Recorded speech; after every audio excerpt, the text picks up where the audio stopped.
Hello, everybody, and welcome to the 110th edition of the Chronicles of Podcast. And these right here are the Chronicles of MC Lars and Schaffer the Darklord. It is I, the bearded brummy Jamie, and joining me, as always, this handsome fella right here. It's a Scotsman Tom. It picked up these. It was beautiful. And welcome to the Chronicles of Podcast. Hit it!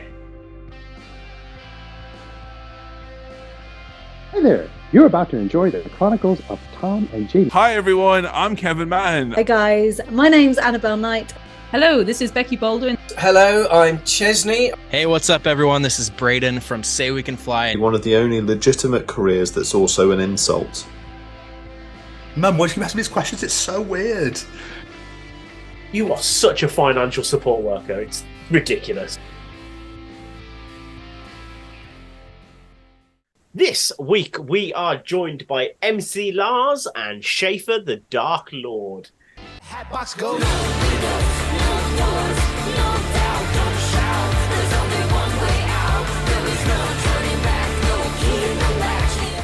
These kings of nerdcore rap have been collaborating on individual tracks since like 2008, but now Schaffer and Lars have decided to release an album together with a dark twist.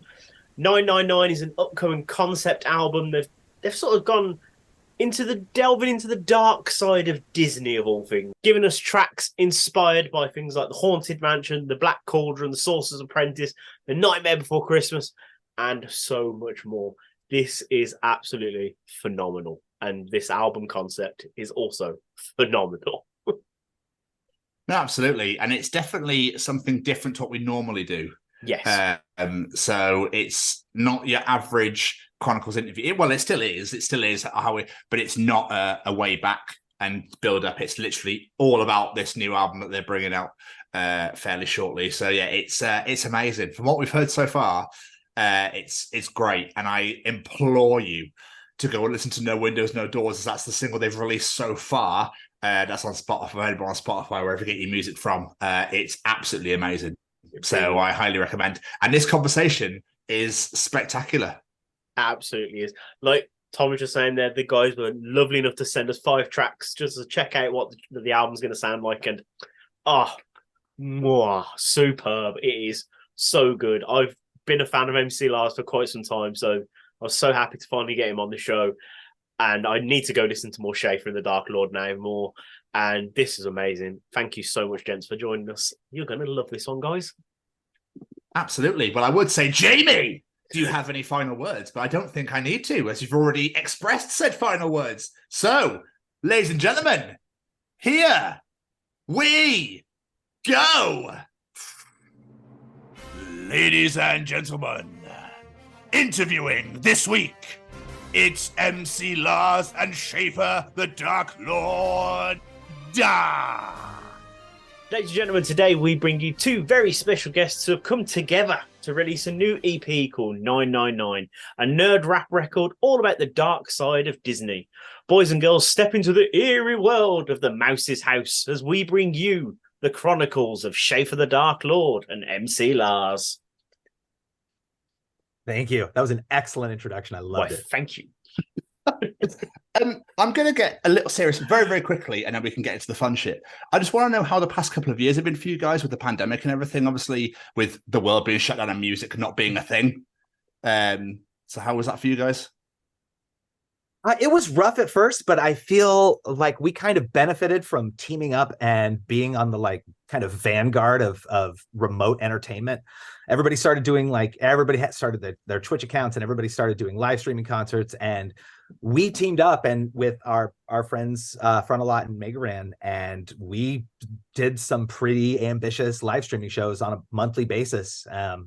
And I feel like we kind of, it was rough not being in front of human beings for a couple of years, but I feel like we definitely made a whole lot of lemonade out of those lemons, and I feel like I wouldn't have been quite as successful as getting it through it on my own if I hadn't had this crew of friends doing it together. And I feel like we did all right.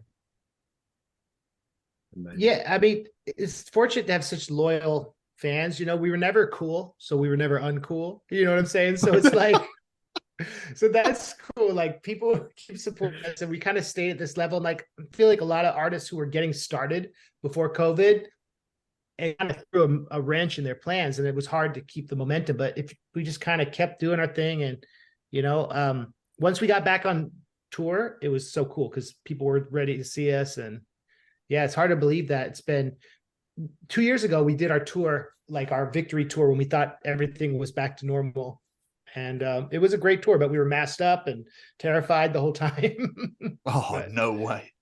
But it's weird how the music is like. We interviewed a band the other day, and they released their first single, and then about 2 days later, they were like, lockdown. I'm like, son of a bitch! Like, we can't even go promote this thing. We just released it. Well, I think Lars and I were also really lucky in that regard, because we had done a tour in February of 2020, and we got home a week or two before everything locked down. So we just made it. I know people that were on the road that had to cancel shows and go home, and we just got home, and it just like, I hadn't even fully unpacked before it was like, hey, you have to shelter in place, before we all learned that phrase. And that was also kind of great because it was on that trip. The last thing we did as our victory lap on that tour before we flew back home was some fans took us to Disney World in Orlando. And Lars had been many times as a kid. I'd never, ever been in my life. And so we went on a bunch of rides, including the Haunted Mansion. And I feel like that last moment in the real world before COVID hit is planted the seed for this record that we made all these years later. That was amazing. But before we get into the new EP, just take us back a little bit, because this isn't the first time you guys have worked together. You've been doing collaboration since like 2008. Is that correct? Yeah, at least 2008. Yeah. Yeah, good job, Jamie. Good research. That's pretty tight. Yes. we met because I'd heard Schaffer on the internet, and he opened for Frontalot and me at a show in Boston. Even though he was living in New York, he came to Boston. For some reason, we thought he lived there. So he came up on the bus and helped us load in, and he was real cool. And we just became friends. But Schaffer, how did you get involved in nerdcore? Because it's not something you set up to be part of, right? No, I had been touring independently, very modestly, as an independent rapper for a couple of years, but before I'd heard the word nerdcore, and I was doing, like, all of my stuff was about Satan and heavy metal bands, and it's because I had been a drummer in metal bands before, and so I was just kind of using all of this imagery of skeletons and, you know, gargoyles and stuff, but I was using it in rap songs. And at some point, this message board in the early days of nerdcore, just they found me and invited me to come play some festival in Orlando. They basically just said, like, you're one of us now. You are, which I always just assumed it's because I look like this. They were like, all right, yeah, you're one of us now. So that's how I got. I mean, Lars, you were also doing stuff before you heard this phrase. Yeah, and you know, England was where I got my start because I was studying there, and then thankfully, like Bowling for Soup and Simple Plan, all these bands brought me to open for them because it was such a weird novelty to be rapping with a laptop in 2004, and so, but then the nerdcore thing was just kind of a press thing that came about because this guy MC Frontalot kind of popularized the term, and we all kind of became friends because, like, Pandora and early Web 2 social media all linked our fan bases together, and we weren't, it was just kind of happened. And so here we are. So that's how Schaffer and I worked with Schaffer a lot because he's one of the least dysfunctional of the people in the group. Just kidding. They're all wonderful.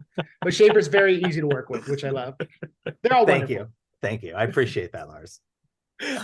So correct me if I'm wrong, I know you're saying this, you've been working together since like 2000, but is this the first like full EP record you guys have done together? We've done a whole project together. Yeah, I guess of new stuff, right? Yeah, it is. Yeah. We on our 2020 tour, we pressed a few. We remastered an album of just like all of our collaborations over the years, but this is the first time doing a full album together. And also, it's not an EP; that's a full length.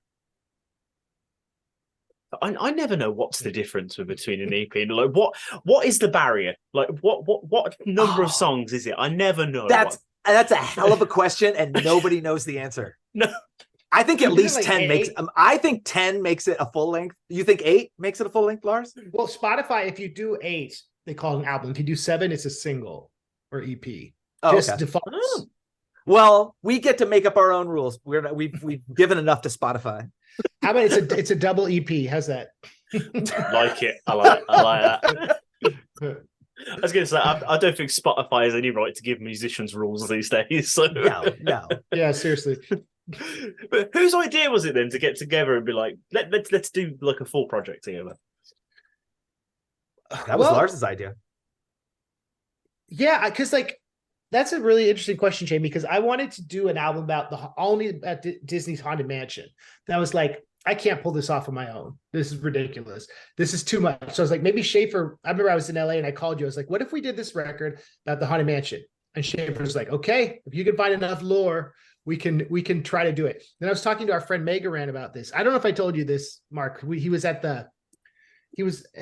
the show. I forget he was playing in Brooklyn, and I was like, we're working on this Haunted Mansion record. And Raheem was like, you shouldn't just do Haunted Mansion. You should do all dark themes in Disney. He said people will like that more and it will be a lot easier. And so I was like, okay. So that's what happened. So it was kind of step after step. He was opening for Slum Village. That was it. And we were just talking about it. And yeah. And then we just started writing. We made like a spreadsheet with all our ideas. And at one point we were like, wait, can we do Star Wars? Can we do Muppets? Like what Disney stuff is that? We had to figure out what of the Disney property we could focus on. We kind of decided to focus just basically on mainly the animation, I guess, Schaffer, but there's some other stuff too, like Mr. Boogedy. Yeah. There's definitely some weird stuff, but I feel like we kind of kept it pretty classic. We have a song on it that called Rated G for Trauma that lists I'd asked a number of people to just tell me like, what's the most traumatic thing you remember in a Disney movie as a kid? And so I gathered up a bunch of those because most of my reference points of that were very old. And I had like seen a lot of like newer Disney movies as an adult, but they didn't traumatize me. And so we gathered up a bunch of those. And so I felt like that we got to list we get to reference a ton of Disney properties. And then with the rest of the songs, we get to kind of like really focus on specific things. And a lot of those, we steered clear of things like Marvel and Star Wars, even though they're owned by Disney now. But I feel like a lot of our songs are based on like classics. And in some cases, in most cases, classic animation. But then sometimes it takes a weird detour and we have like a song about Mr. Boogedy, which was this made for TV horror short. It's like 80 minutes long. I don't know, that was made in like the 80s. That's got the dad from License to Drive in it. I don't know, it's weird. But yeah, we wrote a song about that. It's on Disney Plus, so hopefully then that means that people can go and watch it and get the reference, because I hadn't seen it before. That was a suggestion of our producer. Oh yeah. Go ahead. I was just gonna say it's gonna be the weirdest market research ever. Tell me, what terrified you about Disney as a child? Yeah. I had talked to so many people, and I'm glad I did, because if I'd been left to my own devices, we would have run out of material. But because there are so many movies that I saw that I didn't realize had traumatized kids. Like I didn't realize how upset millennials were when the bad guy in The Princess and the Frog steps on the Firefly. I didn't realize that was as traumatizing as it was. And then once somebody would give me that nugget, I'd go, to Reddit and watch people process their childhoods over certain terrifying scenes in Disney movies, and was like, oh yeah, that was pretty bad for kids. So yeah, put it in the song. So say with how broad Disney is, like it must have been so difficult to narrow it down and go, what should we focus on? Because obviously they own the world now, I think, don't they? Near enough.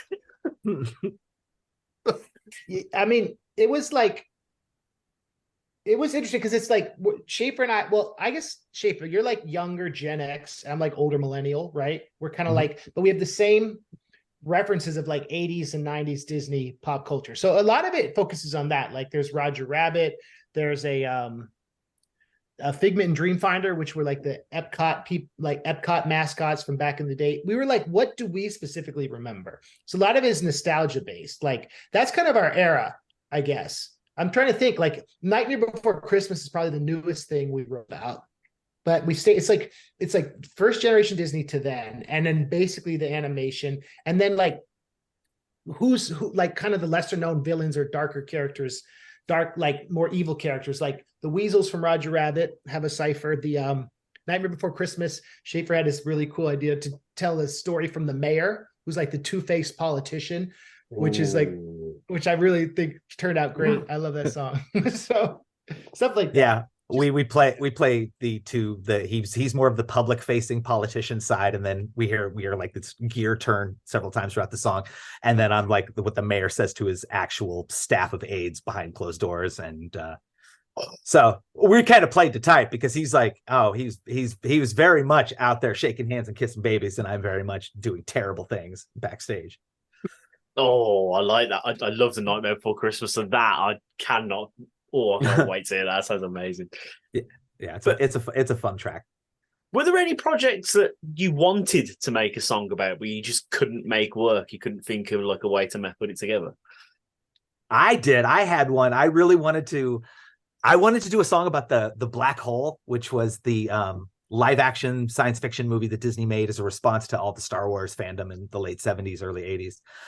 Because it's weird. It's so weird. And like most old Disneys, it's got just a absolutely convoluted narrative that doesn't really make sense, but then it takes a crazy turn and gets really kind of dark and brutal in the last act. But I just couldn't make it work. I tried and tried and tried to come up with something for it, and I just couldn't do it. I just imagine. And oh yeah. Sorry. Oh wait, what were you gonna say, Jamie? No, carry on, sir. Carry on. Oh, I was gonna say there were two things I wanted to write about, but they fell too outside of the like Disney IP brand that wasn't Disney enough. Like I wanted to do a song about the original Star Tours ride that where Paul Rubens, rest in peace, is the voice of the robot. It goes on this crazy, like it's just chaos. And I wanted to write a song from the lawyer's perspective, trying to defend all the legal repercussions of like this ship that went crazy, which was inspired by Schaffer. Has this really great song with Friend-A-Lot where they're Tom and Jerry's lawyers in court.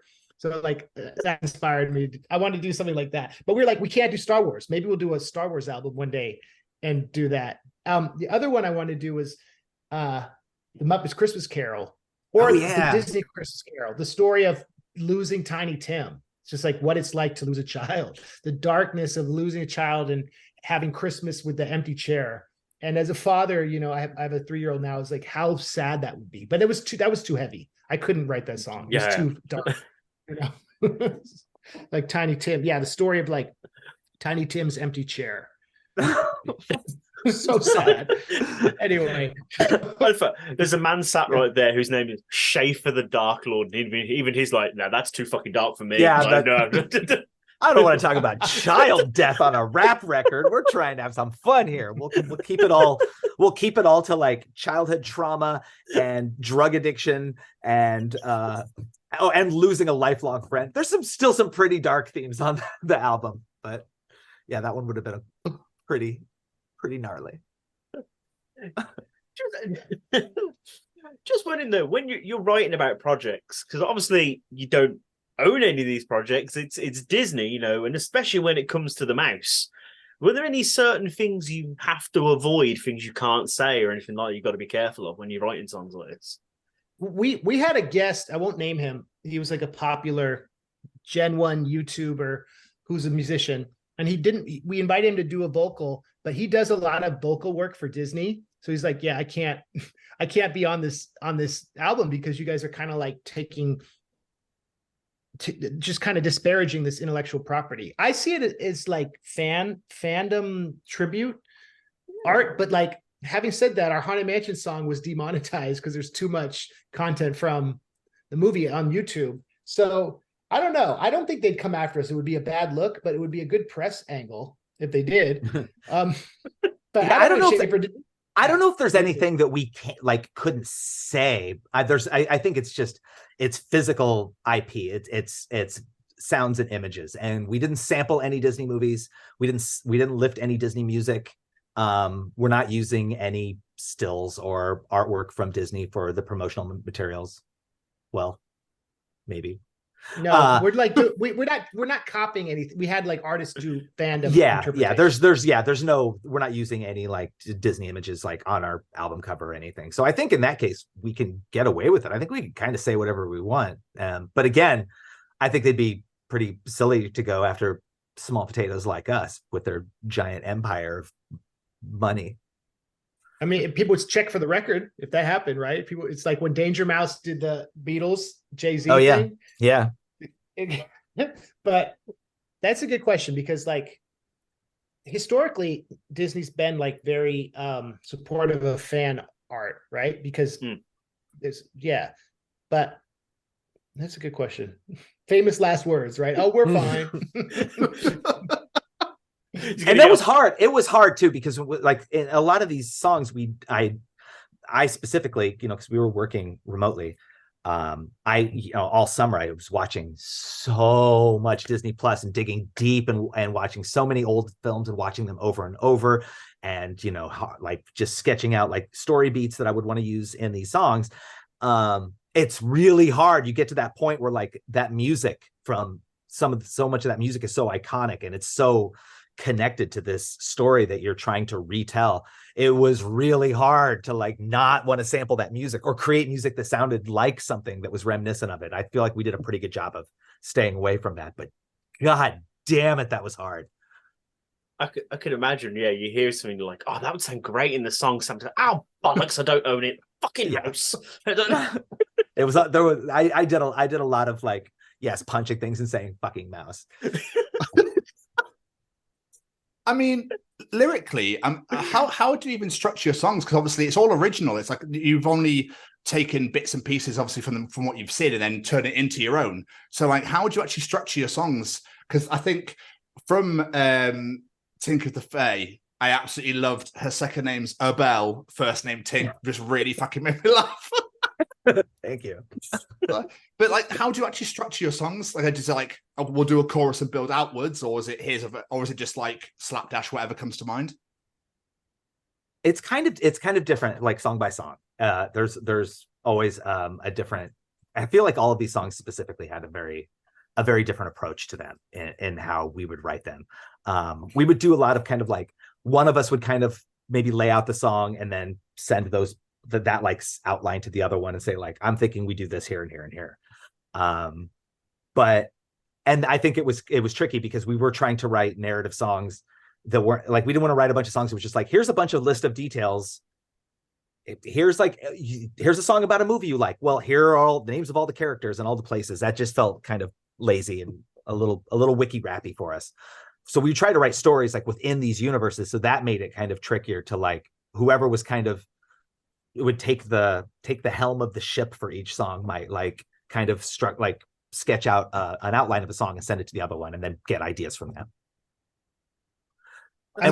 We tried to never just, none of these songs that are about these particular properties are ever just the story of that movie. We zoom in on some small detail and like focus on that element of the story to tell a different story. Like the idea of like the Black Cauldron song, which is this famous Disney movie that like lost them a lot of money and they kind of tried to forget. That's based on the Chronicles of Podcast, which is like a Welsh Lord of the Rings, which is awesome, by this guy Lloyd Alexander. And during COVID, I read all the books, and because we were in lockdown, it's like 7 books. They're all really, really long, but the movie only focuses on the second book. So it was like, okay, well, what happens when the finale of the movie, the characters have to deal with the death of an important character, and how does this change their interactions and how would they feel? So that was an example of like going really micro, but digging really deep into the other universe. And Schaffer would get these long emails from me explaining all the lore of stuff. And I sent him this meme of the guy cracking his fingers open when we started to, he's like, when Lars sends me an email. So it was just like, yeah, how can we put some of ourselves into it? And each song on this record is like, what does it mean to confront the idea of that we're all mortal? And when you're a child, you feel like you live forever, right? But Disney is the first instance of seeing what death is like. Like Schaffer has a great lyric about Bambi's mother dying. I know that was like really hard, traumatizing, and like what it's like to confront death again as a middle-aged rapper. It's kind of the theme. So yeah, long answer. I was going to say, though, like bouncing off what Tom's just said there, you're both very established songwriters and musicians in your own right. So how did you go about doing the songwriting process for this? Did you just both write songs and go, let's do these? This is the best of the bunch? Or was there a process to it? Yeah, it changed so much. I feel like we kind of learned, like, we've definitely over the many years of our relationship, I've done more collaborative tracks with Lars than I have anybody else. I've played more shows. I've done more touring with him than anybody else. Like, we know how to make things work together as a pair of collaborators. So this was just the first time doing it on a full length scale. And I feel like we just kind of figured it out as we went along. And yeah, sometimes somebody would have an idea and send it to the other one and say, like, I've written like a chorus for this. What do you think? How would you break up our parts for this? But they were all very different. They were all very kind of different ways than I'm used to collaborating with somebody. Usually if I'm bringing in a guest or I'm a guest on somebody else, that the guest gets a finished version of the song with like a space where your parts go. And we did not write this that way. This was a lot more of us talking through very long emails with lots of knuckle cracking gifs and figuring out how to do it. And I feel like I already knew that we worked well together, but I feel like this whole process really underscored that for me. Thanks, Mark. Yeah. Hey, it's like you guys hosting a really popular, wonderful podcast. Your energy is like, you have to trust each other, right? But yeah, I get exactly what you're saying. But so far, you've released No Windows, No Doors about the Haunted Mansion. What's the feedback been like for that song so far? I would say people like it because it kind of has like a Bauhaus, Susie and the Banshees, goth vibe, and people weren't expecting it. So it's very different from anything either of us have done. Yeah, people seem to like this song. What do you think, Schaffer? Or did anyone hate it? I've only heard positive feedback about it, and I thought that it was a great one to drop because again, our original concept started with this crazy idea of trying to write an album's worth of material about a theme park ride, and then got a little broader because we realized how difficult that was going to be. I thought that song was a great kind of entry point for the album to drop, and I feel like it got a very good response. And I love that the like 80s goth synth vibe of it. There's a lot of that's another thing that's fun about this album, is there are a lot of different musical styles all over it. Like these instrumentals could all have come from different albums, and I think that's great for keeping the mood and the tone changing pretty quickly from track to track. Forgive me, I know you congratulated me on my research skills earlier, but I couldn't find a release date for this thing anywhere earlier. So have I just been terrible and ruined my reputation, or is it not been announced yet? We keep pushing it back because like we keep wanting to. The stuff you've heard is like that stuff's done, but the rest of the record we keep tweaking a little bit. I think December probably, but I don't know. We're gonna put out the singles maybe January. Either way, they'll be out in the next few months. So yeah, that's a good question though. At the very least, you can expect some songs to start trickling out as singles this month. Maybe. Yes. Okay. I love this. I was worried that I might have said too much. Just going back to when you mentioned about the every song sounds different. Like I found that with the tracks obviously that you sent over, it's just like they're all so different and so great. I was like, oh, I wasn't expecting that to come in there. Do you know what I mean? It was absolutely wonderful. Like it's just fresh every time. So it's not the same thing the whole way through. And I thought that was absolutely amazing. No Windows, No Doors was one of my favorites on there, and Rated G for Trauma was also one of my favorites on there as well. I couldn't stop laughing at the very beginning of just, you know, like 52 minutes in, Bambi's mum dies, and 30 minutes in, Mustafa dies, and that sort of thing. I was like, why am I laughing at this? This is hell. This is like trauma when we were kids. So what the fuck am I laughing at it for? It was great. Yeah, because now you're an adult and mortality becomes so much more real. So it's fun to laugh at these things when this historic, traumatizing studio. It's to laugh at it now and laugh at like how these ideas of death were like these ideas of death were exposed to us at such a young age, so frequently and so early into the plot lines that now as an adult you're finding it funny. And I feel like you're doing a little bit of whistling past the cemetery because you know it's coming for you. You say that. That was always made me laugh about Disney. It was like, let's get the traumatic shit done at the start. Like Like Nemo's mom and all of his brothers and sisters, they're fucking eaten within the first 2 seconds, but the rest, let's go swimming. Like, Yeah. let's get that Before shit the out the way. credits, before that, you see the words "Finding Nemo," he is orphaned brutally. It's fucking brilliant. What songs are you guys personally like really excited for people to hear? I really like the Black Cauldron song a lot, and the Weasel Cipher. We have the Roger Rabbit song that has all these different guest rappers. Each one's a different weasel going after a different famous Disney character. That's fun because, like in nerdcore, there's the whole trope of like you get a bunch of rappers on a long song about some specific fandom. And I love Roger Rabbit, so I made a Roger Rabbit album for the 30th anniversary, and like I did another Roger Rabbit song with Schaffer on that record. So it's like that's the song I'm excited for everyone to hear because there's a whole new generation of the YouTube nerdcore rappers who are really talented and successful. And it's like the new generation. This guy, JT Music and Stupendium, and our friend MC Snacks he's a Canadian rapper. So that song I'm very excited for people to hear because it's really aggressive and tight. But what about you, Schaffer? I think my favorite song, and it was not in that early batch that you got. It's a song called Pleasure Island, which takes place in the Pinocchio universe. And I don't know when the last time was you saw Pinocchio, but there's this little side quest story in the middle of it where the villains meet a worse villain who runs this operation where he kidnaps little boys off the streets of London, and then they take them to an island where they let them just like drink and fight and smash shit, smoke cigars, and get into all kinds of trouble. And then with no explanation, they turn into donkeys, and then they're sold off as livestock. This happens in the middle of Pinocchio.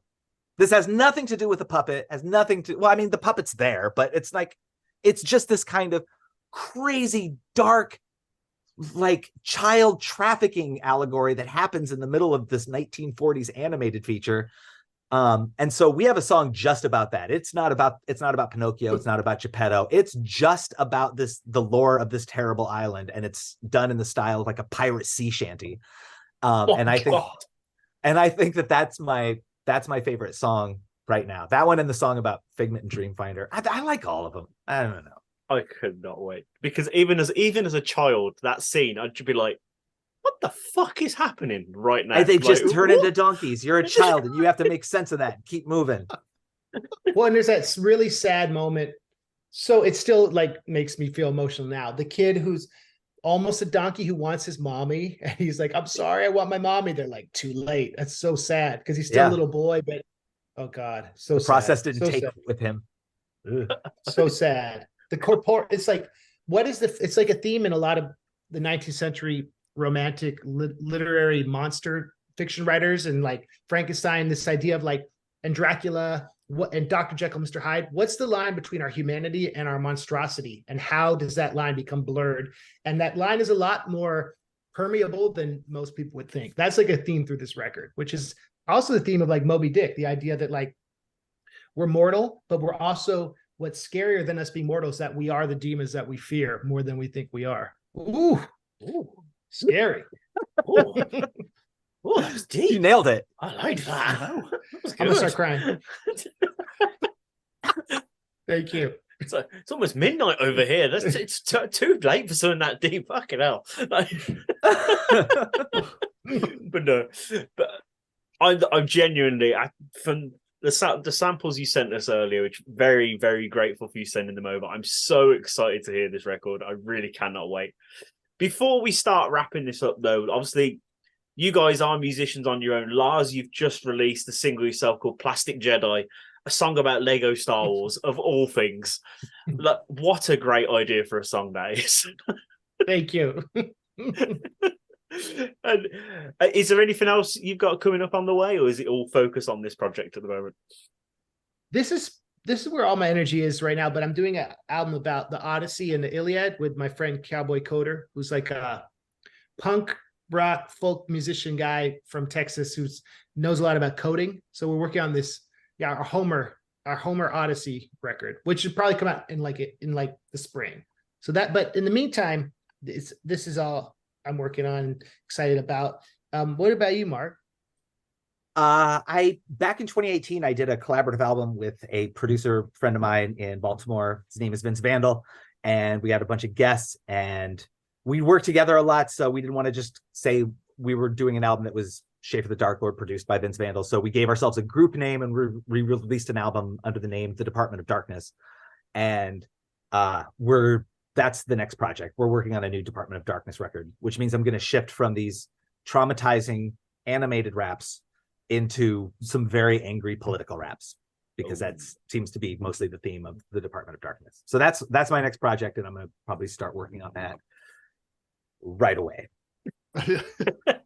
Would you ever tour this new record when it comes out? Because I reckon you could do all sorts of wonderful shit, like story based stuff on stage, whilst also rapping the songs as well. So, is there anything we could talk about there at all? Or no? Well, I think we're trying to see if we could do some shows in the coming year. We've been talking about it. So yes, there will be a tour around this. Whether we'll get to England, I don't know. We'd love to get back there, but that would be cool. Schaffer did his first UK tour last year, right? Yeah. Yep. So people loved it. So yeah, we'll see. We'll keep you posted. You'll be the first to hear. But we are doing shows. I really hope. I was introduced to you, Lars, when you toured over here like 10, 12 years ago now, when you toured with Wheatus. That was when I was introduced to you. So to see you guys over here again would make me a very happy man. So yeah, please. Thanks, Jamie. You're a sweet person. I do appreciate that, sir. But before we let you get out of here, guys, any plugs, social medias, Patreons? I saw you're both on Patreon. Anywhere people can find you in the world, let us know. If you just go to schafferthedarklord.com, my website is basically just a collection of links to all my social media, but and Patreon, etc. But I grind pretty hard on Patreon all the time, so I strongly recommend checking it out, as there is a ton of new content there every month. Same. mclars.com, you'll get all the links, and and this record will be out early next year for those of you who haven't heard it, who aren't as lucky as Jamie and Tom. And shout out to our Kickstarter supporters who made this record possible. Thank you to them. I did want to mention that, but I was quite conscious of time, but yeah, you got some incredible backing on Kickstarter, so tip of the hat to the guys that helped you on that as well. Yeah, thank you, Kickstarter friends. We love you. Couldn't have done it without you. Incredible. Guys, best of luck to you. And again, thanks so much for coming on. It means the world, and I cannot wait to hear this record. Awesome. Thank you so much for having us. Great interview. Not at all. You guys are cool. All the best. No, thank you so much. Right back at you, Lars. Right back at you. We'll see you guys soon. Thanks, guys. Take it easy. See you later. See you later, guys. Bye. What a just incredible conversation. Like, this album is going to be incredible, and I cannot wait for it to come out. Like, as Mr. Stevens said, that it's a bit different before, and it's a bit different than we normally do. We're literally just talking about the record. But yeah, great conversation, and I hope we can get both these guys back on and hear their stories. 100%. It was great, and it was just so much fun. And like, I'd never heard of nerdcore before. It's my first taste, my first experience, and it was absolutely unbelievable. So, like you said, I'm going to also go back myself and check out more of it, because I thoroughly enjoyed. And it's a very niche. Like, it's a very clever concept, in my opinion, as well, because I don't think anybody has actually delved into the darker side of Disney. So I think this is going to be a raging success, and I wish you guys all the best with the album when it does come out, and hopefully you'll tour it, and hopefully in the UK, and that'll be absolutely unbelievable. But Lars and Schaffer, thank you so much for taking the time out of your insanely busy schedules to sit and chat to us. It was absolutely amazing, and I thoroughly enjoyed. And more importantly, I hope you all enjoyed listening to it as much as we did recording it. Jane, right, I've got something that's going to absolutely blow your mind, but also make you really fucking livid, okay? Because talk about being late to the party, all right? So Aldi is opening the UK's first ever bottomless pigs in blankets restaurant. Wait, who did what now? Where you can literally eat as many pigs in blankets as you want. Oh. Okay? So that's what's going to blow your mind. I need to go. And at the end, I'll explain as to why you'd be absolutely fucking livid. This was reported by Wales Online, at 7:15 this evening. It's now 8:30. Breaking news. Like this, it. right? Okay. But is it? Oh, so, no. Aldi is opening the UK's first ever bottomless pigs in blankets restaurant. It's set to open the nation's first bottomless pigs in blankets restaurant with a press for Pibs button to unlock unlimited courses of the festive favourite. The restaurant will allow fans to indulge in a 6-course menu of Aldi's biggest pigs in blankets range to date. So they're bringing out not just normal, there's going to be a variety of pigs in blankets you could purchase from Aldi for this festive season. Okay? Okay, let's keep this ball rolling. I'm enjoying. Yeah, the offering includes the limited edition, specially selected brie and cranberry candy cane pigs in blankets, and specially selected caramelized onion chipolatas. Alongside the menu, guests can also enjoy a bottomless supply of the supermarket's butchers select pigs in blankets and specially selected pigs in blankets hand-cooked crisps. Meat-free restaurant goers can also enjoy endless amounts of the supermarket's plant menu, ultimate vegan pigs in blankets. Tickets are available now for £5 on Eventbrite, with proceeds going straight to the charity Neighbourly. Okay. The opening comes as our new Aldi research reveals the pig in blanket is set to be a Christmas household staple, with 423 million expected to be consumed on Christmas Day alone. That's just by me. They have become you'll fucking turn into a pig's in blanket if you keep eating that. They've become so popular. 29% of Britons say they prefer to eat them over roast potatoes, and 38% would choose the Porky Hero over turkey. I love that they called it a Porky Hero. I'd say, can we not gloss over the fact they just called it a Porky Hero? Because that's fucking brilliant. 1 in 6 revealed that pigs in blankets would be the first thing they'd reach for at the Christmas dinner table, with 19% stating that they would have them over anything else. Wow. And 1 in 10 Brits will have their first one by 10 a.m, with 6% having eaten one by breakfast at 8 a.m. Yeah, well. Okay, so. Okay, now you've got me wanting pigs in blankets. Is this where you annoy me now? I'm going to annoy you because they're focused on quality, price, and innovation. We want to create a memorable experience that allows pigs and blankets lovers to enjoy our unique range while celebrating with friends and family. Last year, the supermarket sold more than 38 million pigs in blankets, and with sales expected to increase to over 43 million this year, it looks like they'll be ever more popular than ever. Bookings for Aldi's Pigs in Blanket restaurant are now open via Eventbrite for £5, with spaces available for walk-ins. The restaurant will be open from Friday the 24th of November to Saturday the 25th of November, which is next weekend, 1 p.m. to 8:15 p.m. So now we're going to be absolutely livid. So I checked out Eventbrite to see how much, to see where this was taking place. It's completely sold out. Of course it fucking is. I knew it would. And it's only in one place in the entire country. Go on. London? It's in London. London. Fucking do it. So, we'll just have our own. Fuck it. We'll make our own. It's in Camden in London. So they only go for one place. They went for one country as well. So Scotland, Wales, and Ireland can basically go fuck themselves by the Aldi standards. They're like, yeah, we'll just have it in London. So why would you offer the greatest dining experience possibly ever and only do it on one day? 2 days. 2 days, sorry. And in London, and make it so cheap that it's going to sell out stupidly fast. Aldi, you had my respect, but you lost it. But I wonder if Wales Online relates to the party and reported it at 7:15 this evening, but I'm assuming it's been out for a while. And obviously it had already started, even though they're saying tickets are available, but it did say walk-ins. So I don't know. Yeah.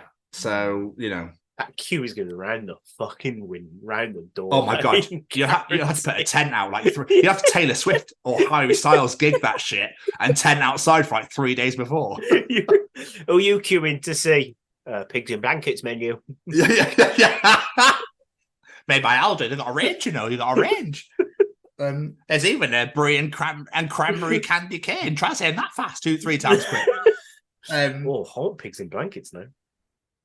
Dude, you're not too far. I think they're selling them now. I'm pretty sure you could go to Iceland or talking of Iceland, they have decided not to make a Christmas advert this year because they want to be able to feed their customers, which I thought was fucking superb. Like adverts cost like millions or billions or whatever, and they decided that because of the cost of living crisis, they would pay towards that to knock their food prices down so people could eat over Christmas, which I thought was absolutely excellent. So big applause there to Iceland, you absolute legends. That's twice that Iceland have won my heart this week because they announced that they're selling their Christmas range this week. Bacon wrapped Brussels sprouts. Oh, get in my tum-tum. I cannot wait. I love me a Brussels. I'm a Brussels sprout fan myself, so yeah, that does. Oh. Anyway, now we come to the stupid shit. Hey. Now we've got the serious, the intellectual side of the show out the way. Let's have some fun, shall we? Intellectual. Jamie, why the fuck do we contain our laughs in barrels? They would escape as soon as you opened it. Like it just, what is the point? Like always a barrel of laughs. Oh, where'd you get that from? Where can you? Is it a keg or is it like a traditional barrel? Like what exactly? And why are you throwing your laughs in there? Is it one of those? Ha! Had to be really quick, don't you? Do you know what I mean? You have to like proper throw it in there, wouldn't you? But then if you're going to add more laughs, that laugh's going to escape. So is it a case of a continuous laugh? So you have to go like.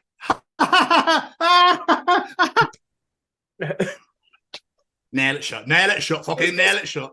Who owns barrels these days as well? You'd think they might update like Tupperware of laughs. I love the idea of going to Wetherspoons and being like, "Oh, I'll have a pint of Callum, please, love." She goes, "Yeah, no worries." What the fuck's happened here? So, oh, you've always got the barrel of laughs instead of the barrel of Callum. Sorry, there's always been a mix-up on the old at the warehouse. That'd be amazing. If no pub has ever done that for like April Fools or something, they are missing a fucking treat because that is genius. I'm trying to think. I think someone said it to me or messaged it to me or something. I went, oh God, they were a barrel of laughs. And I was like, why do laughs get contained in barrels? Or why is this a saying? Like, why is it a thing? Like, where did this originate from? Like, I just love the idea of people screaming into them and they'd be like, look at that nutcase there, look at him, what's he doing? Laughing into barrel over there. He's a barrel laugh, you could say. Then people go, oh, that's quite catchy, that, Kev. I quite like that. I'd love to know where half of these fucking expressions come from. That is someone I really want to get as a guest on this show, someone that has like studied the English language, but the stupid side of it that we like to break down. Because it's oh, yes. Susie Dent would be great. Oh, yeah, yes. Give us a call, Susie. You know our details. Give us a call. Yeah, it'd be great to have her on anyway, just generally. But when I was on that stupid train of thought, I thought of another one, which was imagine actually trying to move heaven and earth. Like, imagine actually trying to pick that shit up, especially because heaven doesn't even exist. So, and it's supposed to be in the clouds, so it's either not. It's just not going to be there, is it? So you can't physically, and then you'd have to go into space to move but you can't move the Earth because it rotates anyway. So it's technically moving anyway. But where are you going to put it? Like, plus, no matter what you're moving the whole planet, so it's still going to be in the same place and like the same distance or whatever. So you're not really making any difference. It'll fuck up that planet rhyme that everyone thinks, won't it? Oh yeah. Mercury, Earth, Mars, Venus. Yeah. I don't know what it is, but I know exactly what you mean. Yeah. So where are you going with the Earth? I might put it between Jupiter and Saturn, actually. I think I might put it there, if that's okay with you. I'm going to try and squeeze it inside Uranus. Oh, God, are you here all week by any chance? Fucking hell. Anyway, what I wanted to bring to your attention this week, Jamie, was a real serious stuff. We're having quite a lot of storms at the moment. Yes. And because obviously global warming isn't real and all that bullshit that apparently, it's definitely a massive thing. It's definitely a massive issue because when was it 15,000 degrees in November? And when did we have storms every week? So I almost got fucking blown away going to get the kid from school today. The windows are fucking strong. I was like, wee. That was good fun. Did it take your shoulder back into place? Oh, I'm killed. Oh my God, it's all it took, a fucking strong wind. I just needed a strong gust. I should have just put my legs over my head and farted.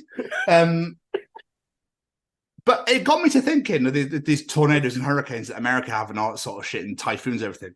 How the fuck do birds survive? Like, I'm really intrigued as to how birds survive storms. And then it came into my head that they're just holding on to that telegraph wire with their feet going, fucking hell, Janice! What's going on here? You don't never blow me this hard, did you? Jesus Christ! Michael, are you all right? Yes, I'm fine, mate. Like, my fucking wings are out. I can't put my wings in. I've never put that into any thought whatsoever, but yeah, strong wind must be an absolute bastard for birds, you're right. Especially if they're going the other way, they must love life. Like, fuck. No effort, we did. But like, if they're going towards it, yeah. Like, you could make a Pixar film out of this. You could Oh my totally God, make you're so like a cool. real serious, like, kids, like, proper message. Like, you know, it's like they know the storm's coming, but they've realised they've got no food, or the baby's missing, or something, and they're like, they have to go and save it. And then towards the end, obviously the storm's coming, and his dad's like flying with his baby in his mouth or whatever. I don't know. It's like, fuck, come on, we're almost there. And the wind starts getting heavier and heavier. Like, you're going, come on. let's copyright that idea right now. So if anyone from Disney's listening, it's ours. We want rights. Well, Tom wants rights. I didn't say anything, but yeah, Copyright Tom Stevens, Chronicles of Podcast. yes, But that's yeah, great. so Great idea. But I just love the idea of them on the telegraph, because obviously that's a fucking thin ass wire that they could just magically stand on with no problems whatsoever, and just like I can imagine them like bouncing up and down really quick and like, oh Jesus Christ, okay now, yeah, or like whoa. I'd rather fucking sleep. Yeah, that was my thoughts that I had this week. I Thank you very had much. I had a couple of things to bring to the table this Go morning. on. First, I just saw on Facebook earlier on this morning. Do you know how lots of places like to do speciality club nights, as they call them? Like they have themes and stuff like that. Okay. I saw one this morning, which I have never thought I'd put together, and is possibly the most Tom Stevens club night I've ever heard of in my goddamn life. Unfortunately, though, it's only in Birmingham, Manchester, and Glasgow, so you'll have to go home or come to me if you want to go. It's called Farm Emo. It's a country and emo club night. Oh my God, that sounds unbelievable. How does this work? But I want to go and find out. When is it? How we're going? When is it? It's in March. When? 22nd of March in Birmingham. Oh, Or you could go home for the 26th in Glasgow. But the tagline is, it's not a phase, y'all. Fucking brilliant. I love it. I mean, I'm down. I mean, you laugh, but that sounds incredible. And I think I'm going. I'm saying it yours, whether you like it or not. And we're going. I saw it and I was like, why have they put these together? Why is this the most perfect thing for Tom ever? Like, I had to tell you. I'm all over it. Just absolutely screaming and singing your heart to Panic at the Disco or Fall Out Boy, and then be hit with Luke Coombs, Luke Bryan, or Throw Georgia line. You'd be absolutely living the dream, wouldn't you? It'd be absolutely incredible. It'd be so great. I'd like, are they popping in some like emo covers of country songs and stuff like that? I want to know how it's going down. I kind of want to go. I'm not going to lie. Or didn't Devil Driver dabble in Johnny Cash songs and record them in Johnny Cash's recording studio? I'm pretty sure they did. I remember someone doing that. I can't remember who it was though. It might be honest. I'm pretty sure Des talked about it on a download interview he had with our former guest Carly Olsen. And I'm pretty sure I brought it with Michael when I interviewed him for The Razor's Edge. So yeah, I'm pretty sure Devil Driver already dabbled.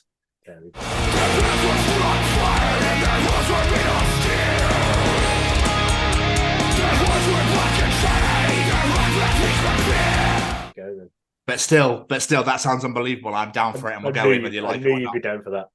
And one other thing. I've already booked off work. I did it while I was there. And another thing, I've got a Jamie thing to bring to the show. Oh no. Okay. So, emojis. Right. Why do people use an aubergine emoji for a dick? Because look at it. But there's other things there. You could use a bow, a cockerel, a snake. Yes, I did my research and I checked. Why an aubergine?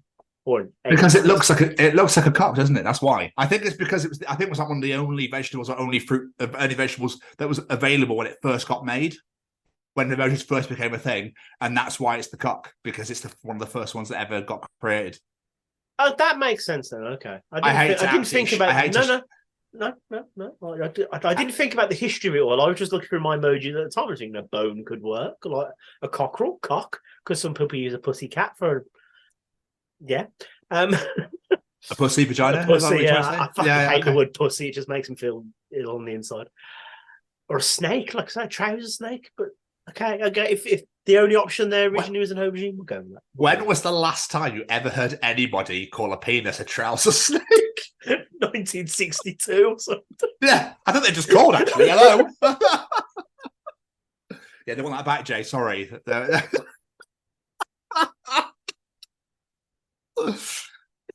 I mean, the bone makes sense, but Ben would be like, "Why's your bone wet? And what bone is it? Like, is everything okay? Like, are you bleeding? Is a bone sticking out and you're bleeding outwards? Is that what's going on here? Is there, like, can you please explain yourself?" Whereas you put the aubergine, they go, "Oh, you're just a cock." Why is it purple and round and fatter at one end? It's a bit weird. Smashing it too much. Green on the other end. You need help, mate. And it's really fat at the end. It's like, it's because they've been smacking it down so much. It's like built up at the end here, and then it's got gangrenous on the end. So nothing can come out because it's gangrenous on the end. So it's like stuck, and it's all the build up at the back.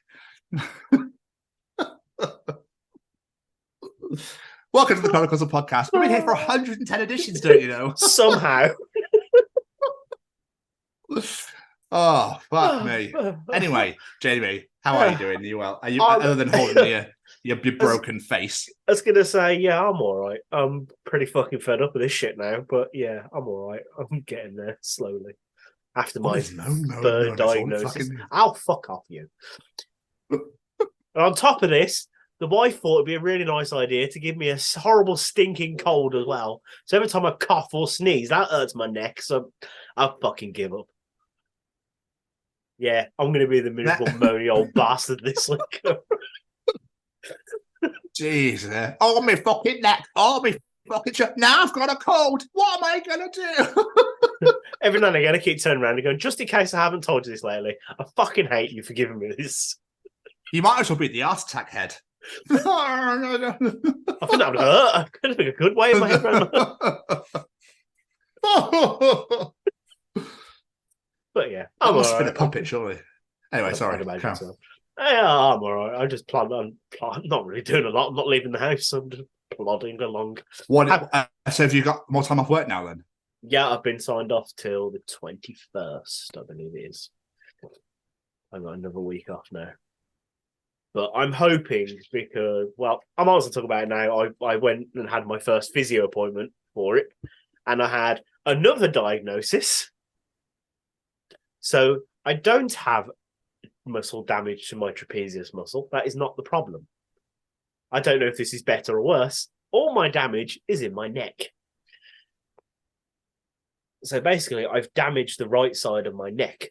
That is where all the damage, all the pain is coming from. The arm pain and everything is because it's like connected. Because you're saying basically what he got me to put all the weight of my arm in his arm, and he was doing all the movements that hurt me to do. And it was uncomfortable, but it didn't hurt like as much if I do it. And then he got me to lie down, and he got me to put all the weight of my head in his hands, and he was moving it. And I was like, I'm going to call you names in a minute if you keep doing this because it hurts like shit. He's like, yeah, that's where your problem is. The pain is in your neck. It's not your muscles or anything like that. It's your actual neck. So I've got like exercises I've got to do. So it's like, I want you to sit there, lower your chin, and pretend that someone's coming really close to you and you don't like it. See it like this. We'll sit there in front of the TV and do this about 30 times every hour. Great fun. Okay. So I take it you're not getting cracked or anything. No, not getting cracked. I mean, apparently it can take. There's basically no treatment for it. I can take painkillers to try and make life easier, and it's got to heal itself. It can take up to 3 months. So I'm about halfway there. Yay. Cool. More than half you fucking bitching and moaning. Hooray. Yeah. Also, just on the subject of doctors, they just sent all the ones that didn't really give a fuck in medical school to Birmingham. It feels All the like ones it. just went, well, you know, Feels they've got like no it. money anyway. You might as well send them there. They don't really give a shit. So, and no one likes Birmingham. Only 1,000 people in America out of like a billion odd country like them there. So just send them there. That's the accent. That's all it is. It's the only reason people like us. I'm waiting now for next week when you go, you won't fucking believe it, mate. I've got a fourth diagnosis now. It honestly wouldn't surprise me at this point. And he'd be like, it's in my foot. What? Yeah, it's in my foot. It's in my third foot. It's an aubergine. Anyway.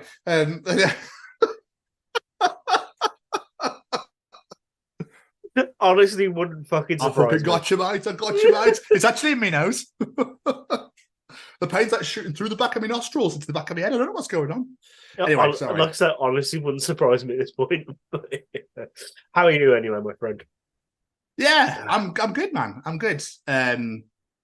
I have been looking at things that I want to be doing with my life. So weirdly, I've been looking at university courses in like journalism, broadcasting, and that sort of thing to like further this and further my career into the world that I want to work in, because I find that when I find jobs of that sort of nature, it's like, yeah, degree or experience, or it's like, So that's been, I've been dabbling with that a little bit recently. I found some stuff online, so I'm going to have a look into it, but I want to be able to work at the same time. So that's going to be difficult. Anyway, it's just, I'm on the drawing board at the moment. I'm just like, drawing it out and being like, here, put here. And then you've got those pins with the, the police use. Go, let's link to that, and that's into that.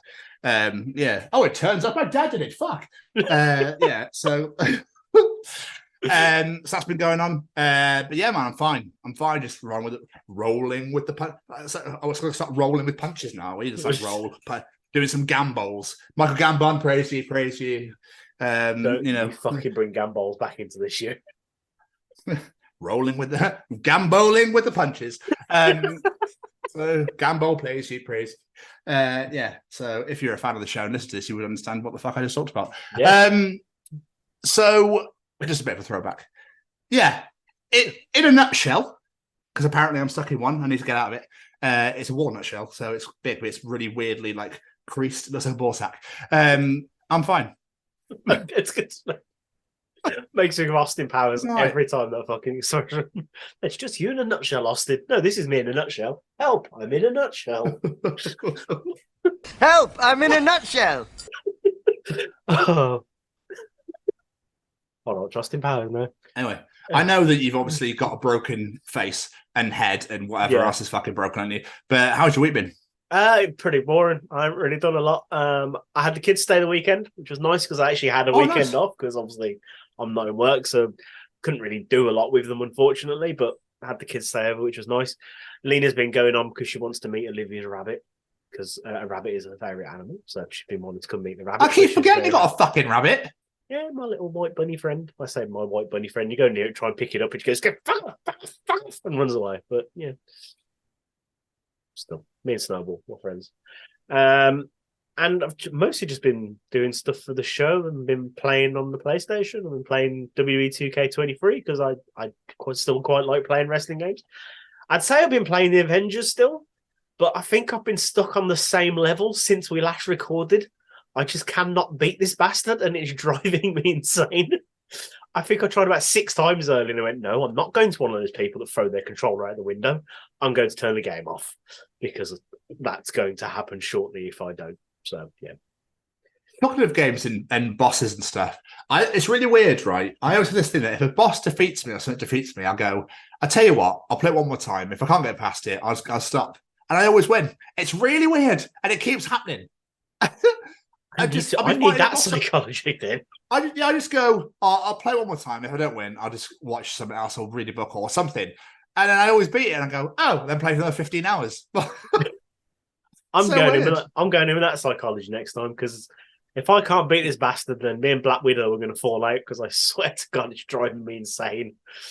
It's one of those ones as well where it's in like stages, like you beat him the first time, then you got to beat some other people, and then you do it again, and then you got to beat some other people. It's one of them. So I've managed to beat him twice, and then I always die in that last second to last bit. I'm like, "Argh!" Who are you? And in this bit, I'm playing as Black Widow. It's part of the story, so I've got to be Black Widow, and I'm like, so it's driving me mad. I'm just going to get angry about it now if I don't calm down. So let's not think about it too much. What about you? What have you been doing yourself? Because that is literally all I've been doing. We've also been Rhiannoing. We had our 2 big events last week.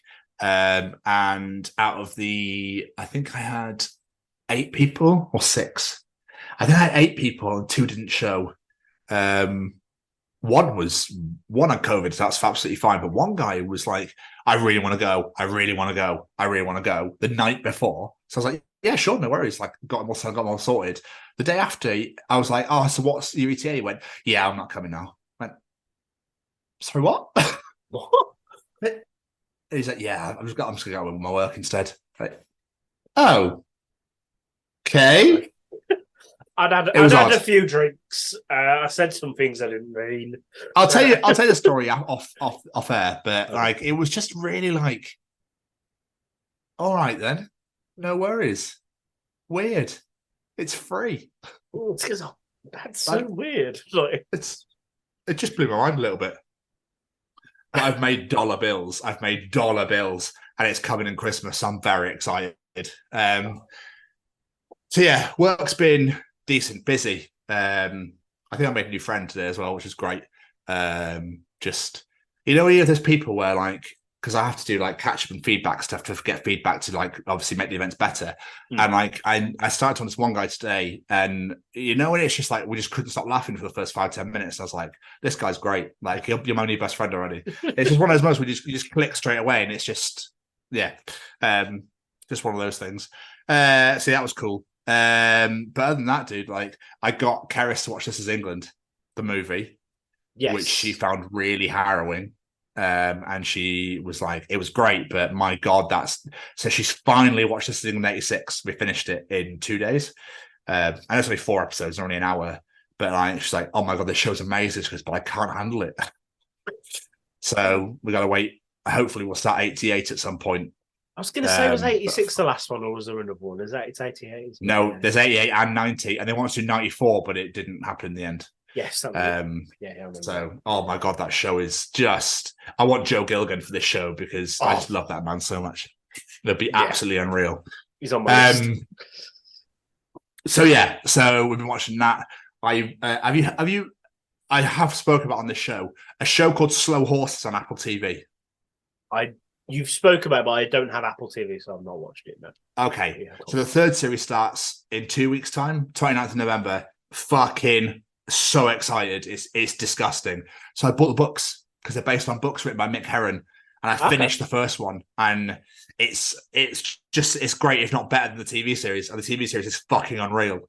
So I really, really enjoyed it. So I finished reading the first one. I've got the first 3, but I don't want to catch ahead of myself because I'd rather watch the series first and then read the book. I think I'd rather visualize it so when I read, I can visualize it in my head. I do that. They're very similar, and it's great. It's really good. And Jack Lowden and Gary Oldman. Gary Oldman is unbelievable in it. Like unbelievable. He's so funny. And he's just great. He's just a great actor. And Jack Lowden, who plays River Cartwright, who's the other main character, like absolutely superb. Scottish guy with an English accent. He's got an English accent in it, but just absolutely, amazing. Like it's just such a great. If you ever get the chance to get Apple TV, watch it because you'll fall in love. 6 episodes of series, or an hour, all excellent. I guarantee you'll love it. I finished reading the book yesterday. I bought some more books. So I've got loads more books to get through. So The Ice Nine Kills the Silver Scream turned up yesterday, so I read that. I bought James Conner's book. He's the former running back for the Pittsburgh Steelers, who now plays for Arizona. But when he was 20, he had cancer, and it's all about how he beat it at such a young age. Like I think he broke his leg. He broke something in a game, and that's how they discovered he had cancer. They're like, "You're not getting any better," and this is weird. And then they found out that he had Hodgkin's lymphoma. So, like it's so. Apparently, the book's not about football. It's about him and his like desire to beat it and to live his life and stuff. So nuts. I'm excited to read that. And I've got Billy Connolly's new one. I'm still going through Windswept and Interesting. I'm trying to read that at the moment, but I've got his new one as well. I'm one of those people that I like because I enjoy reading. I like hardbacks that makes it look all sexy, but I will buy so much than I actually read, so that the collection just ever grows and grows and grows. Yeah. Like I've got Marilyn. I can never say her last name. Raxjub, who plays Chloe in 24. I've got her book. I forgot I had it because it's small, so it's like hidden. And I was looking through and oh shit, yeah, I forgot I had that. So I'm going to read that at some point as well because she talks about 24 loads in it. So I'm the same. I've got so many books to read. Like, obviously, it's coming up towards Christmas now. I'm like, people are like, what do you want? So I've got my Amazon wish list, and I keep saying like, the book's on there. Don't worry too much because I've got that many fucking books. It's just going to sit on the shelf probably till next Christmas. So we'll just leave that. I might just take them off them because I'm never going to read the bloody things this rate. I just get them, and then you've got them. And then you can go to them at your leisure. Yes, you can go to them at your leisure. But other than that, man, like not a whole ass of a lot really going on. Just getting excited for Full Gear this Saturday. AEW. I think I'm 2 weeks behind. No, I'm a week behind. I'm on last Wednesday's Dynamite. And WWE, I'm only on last week's NXT, so I've caught up quite a bit with that. I thought Crown Jewel was shit. Oh, really? The Rollins McIntyre match was fucking excellent. Like, it was so good. And then I rested it. I was like, oh, all right. So I read the results, but it's so hard to know whether it's actually any good from read the results. So it was all right. WWE, I'm finding is just repeat every week. It's just the same shit, and I'm like, this is getting. But it's weird that I can't turn it off. Is that weird? It's probably habitual, to be fair, because you've watched it your whole life. Yeah, true. I don't really care that much anymore. I don't watch it, but I can't not read the results. I can't straight away Tuesday morning. What happened on Raw last night? I'm never going to watch it. I don't give that much of a fuck. But if I don't check it, I feel a bit weird. Like I need to check it. I'm halfway through now. I'm at SummerSlam 99 now, and I'm just loving watching. I watch it while I work, and it's just yeah. I've literally just started it. I'm on the very first match, and then I finished work, and I was just like, it's just so good every week. And I was like, what? This is what AEW feels like, though. AEW is like this every single, you just have no fucking clue what's going to happen. And that's what I miss about WWE. It used to be like, oh shit, oh that happened. But now it's just the same matches, the same people every fucking week. Yeah. There's no intertwining stories anymore. It's all, this is a story, that's a story, and that's a story. Whereas AEW is like everything happening all at once everywhere, which is how I love wrestling. WWE is just like, no, this is for the top card. This is for the mid card, and this is for the bar. Nobody touch, and it's like, no, it doesn't work. It doesn't work. Don't get me wrong. Yawn fest. I love the Judgment Day, but by God, if I need to see them every single segment and every single thing going on every single week, I'm like, just go away now. You do not turn me against Dominic because I fucking love that man. Okay, but yeah. Other than that. We've got 2 amazing interviews coming up this week, and that's really about it, my friend. Yeah, it's been definitely a quiet one for me, and pretty good for you. But next Wednesday, Jamie. Oh yes, fuck me, as if it's next Wednesday. That's coming around quick. Next week. Oh, next Wednesday. I'm very, very excited. I was about to plug it. I was just about to. Next Wednesday, November 22nd, 5 p.m. at Subside in Birmingham. The Chronicles of Podcast Live 2. It's free entry. 4 incredible bands. Second Cities, Tooth and Dagger, Dead Happy, and Recall the Remains. And we are raising funds and awareness for our friends here at the Sophie Lancaster Foundation. We are so excited for this event. I can't believe it's next week already. It's come around so fast. It's going to be bigger and better than last year. That's an absolute guarantee. And last year was fucking phenomenal as well. So, we've worked some kinks out, and it's going to be even more exciting. And we're very, very excited. So please come on down. If you're in the area, if you're near the area, if you want us to come down, just come down. It's free entry, man. Like, it's costing nothing. And we are literally going to make a noise for Sophie's birthday as well. We're going to be recording and making a massive noise, which we put into a collaborative video, which the Sophie Lancaster Foundation will share next weekend on Sophie's birthday. So you need to come on down, come and get involved. It's going to be unreal, and you get to hang out with us. What more could you want? You get to see us live as well. So I feel weird saying that, but it's great. Yeah, it's going to be so much fun. So please subside from 5 p.m. next Wednesday, the 22nd of November in Birmingham. Come on fucking down. And yes, I will get Jamie out of his city next year. And speaking of making noise as well, a massive congratulations to our friends Second Cities who are playing our show. One of the 7 bands announced for this year's official Make a Noise event as well, run by the foundation. Absolutely phenomenal. Tip of the hat to you boys. Absolutely honoured to have you playing our show, and it is incredible to see you up there supporting the foundation as well. Yeah, and that sets at our show. So come on down. They're going to make a noise at our show, so make sure you're there. 22nd November, Subside, Birmingham. Be there. Anyway, let's hear from Stay Cozy. Braden Barrett, Stay Cozy before we move on to the next segment. All right. Is this thing on? Well, howdy doody, everybody. This is Braden Barry from Say We Can Fly, founder of Stay Cozy Clothing, your one-stop shop for the coziest, most fashionable hoodies, t-shirts, and more. Gosh, Mickey. That's right, folks. And we're proud to say that we are now sponsoring the Chronicles of Podcast. Ouch. Hosted by Tom and Jamie. Like, you can get 10% off, man. That's right, Shaggy. Just use the special code, The Chronicles, at checkout. Oh, boys. Oh. Superb advert. It'll never get old, ever. Never. Make sure you get on down to staycozyclothing.com and get yourself some merchandise. Oh. But, Jamie. Yes, sir. Whilst everyone's down getting some Stay Cozy clothing, let's get your favourite segment started, shall we? Oh, I think we definitely should. It's time for Callum's Treachings. Yes. Do you want to know something? Callum will be able to tell you in Callum's Treachings. Is cereal soup? Ooh. That's right, ladies and gents. The Treacher is back. He's just been and had a lovely holiday in Denmark with his wonderful other half, Lucy. And make sure you check out their podcast, that podcast. Make sure you check out their podcast, That Gym Couple. That Gym Couple, available wherever you get your podcasts from and on YouTube as well. All about just gym shit. So anxieties in the gym, funny things they've seen, how to do these workouts, those workouts, embarrassing moments, that sort of thing. Like it's just all about life in the gym as a couple as well. So go and check out That Gym Couple with Callum and Lucy right now. But let's hear from the Treacher himself, Jamie. Yes, sir. What is Callum Treaching us this week? We all get taught as kids to never swear, but grow up and basically everyone does. That is a very good point. I've often wondered this. Sorry. No, don't apologise. I thought you stopped talking. So no. I was going to say, what is the age limit where you get to where it's like you can swear now? Like, is there an age where it's socially acceptable? My parents always did it and were like, don't repeat it. And you got to say like bloody and crap at like 8, 9, I think.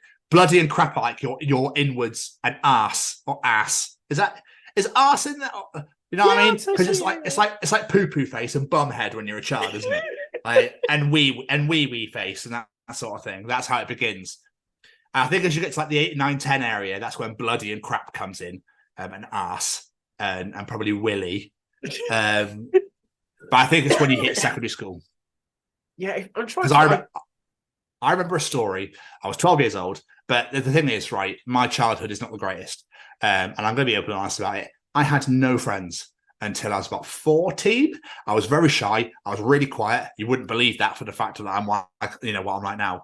But I had no friends. No one liked me. No one spoke to me. Girls hated me. That sort of thing. It was like I was just that loser kid that no one wanted to talk to. Right, which is fair enough. Anyway, year 7, I remember I got fucking loads as well.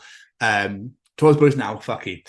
So anyway, I think I was in tutor group in year 7, Bedale High School. And I remember one of the girls came up to me, she was like, do you know what a blowjob is? And I was like, no.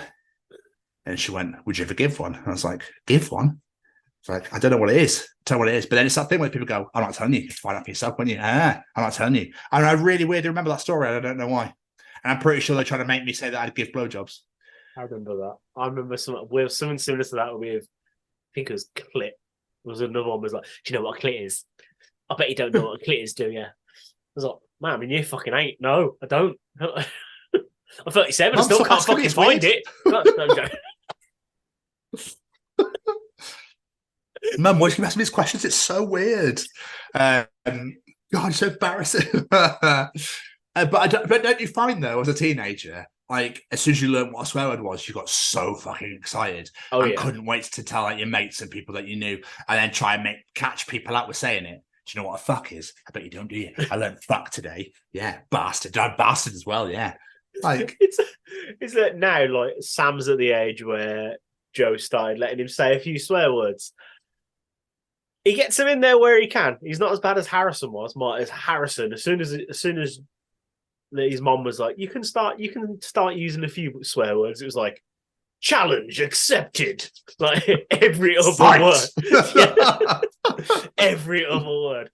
But I remember when I was a kid, I can't remember how old I was now, but mom was like, right, I will let you say shit, crap, and arse. That is it. That is all you're allowed to use.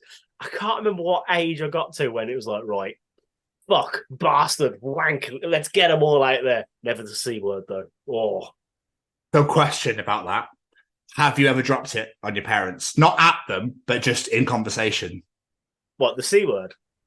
Yeah. Oh, I have now. Yeah, but when I was younger, if I ever did, my mum would never have a go at me for it, but she'd always just give me that look, that disapproving mother look, because it'd say, you know I hate that word.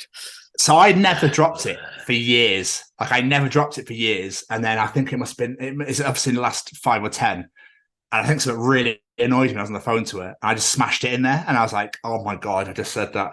And she just laughed her head off. And I was like, oh, obviously we've reached that level now where it's fine. But it's always, that's that one word where you go, do I want to drop this in front of, you know what I mean? Do I really want to do this in front of my mum? It's a bit weird to say, like every other one, you don't give a shit. You don't care. But that one's a bit like, it's a weird... do I really want to say this? Some people still really hate that word. And it's amazing how much people would like, what's always made me laugh, like my ex always said to the kids, like, you can start using these words now, it's fine, but not in front of your nan. Never in front of your nan. The generational thing. Not in front of your nan. It just makes me laugh. But now it's like, do you know what pegging is? Snowballing. Now you're like an Eskimo kiss. Like, the fuck is going on? Now I have no idea what the fuck is going on anymore. We've surpassed that stage where it's new stuff coming through. But there has to be words for everything these days now. If there's you know, people have their kinks, it's fine if that's what they're into. There's just new things for everything. I dread to hear what playground banter is like in 2023. Like, I know how bad it was when we were kids. We didn't have the technology. Yeah, we didn't have the technology. So we could make our own shit up and it was fun. Now, I bet it's ruthless, and I bet, no thanks. I can only imagine what it's like. No thanks. Because nowadays, it'd be like, do you know what a blowjob is?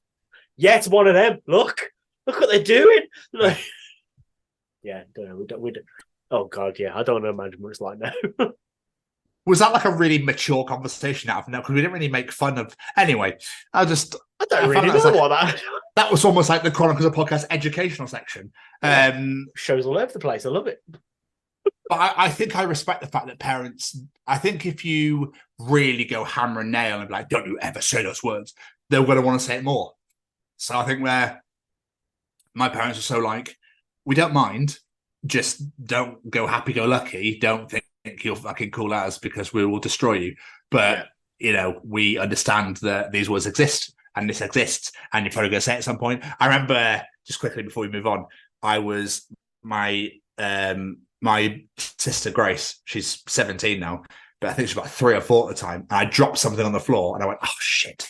And she went, "Oh shit!" And I was like, "No, oh no, oh dear, oh dear." Oh dear, yeah. Oh dear, she went, oh dear. Like, that's better. Forget that last word. Forget it. I never said that ever. You don't even know what that means. And now she's 18 in December, and that blows my fucking mind. Anyway, Jamie, let's move on. Yes. What else is Callum teaching us this week? A clown has to be one of the only legitimate careers that's also an insult. Fair point. Yeah. Yeah. I'm trying to think if there's any more. Look at you, you fucking pilot. You dustbin man. Yeah. Oh, I can't believe you've come in here with your fireman's helmet on. Yeah, there literally is. That's great. I can't think of anything. I can't believe that's still a thing. It's amazing that's still a thing. But circuses have like grown now, and you've got all these people flipping and doing mad shit now. It's not like your bog standard that it's abuse animals and all that sort of bollocks. I don't like them. I find them weird. I think people are more scared of clowns than they are like entertained by them these days. Do you think? I think because horror movies have depicted them that way now. Horror movies there's so many of them. So Pennywise, obviously. I've never got the fear of clowns, but it's like, yeah, you got Pennywise, but that's the only famous clown that I could. I know there's a new one, but I can't even remember his name. Terror. There's the one American Horror Story. I've never watched it. Okay, but yeah, I can't think of any other careers that is an insult. Oh, what a fucking. That's because Randy. What a fucking teacher. No. Can't think of anything. But yeah, I literally I think they don't really call that. It's weirdly more insulting, I think, now as well. I think because obviously I don't think it's so underused. So when it gets used, you're like, oh, cheers. Wow. The 60s called, they want their insults back. Cheers. You just call me a clown. It's better than fucking Dinler, whatever the god in the hell's name that is. Yeah.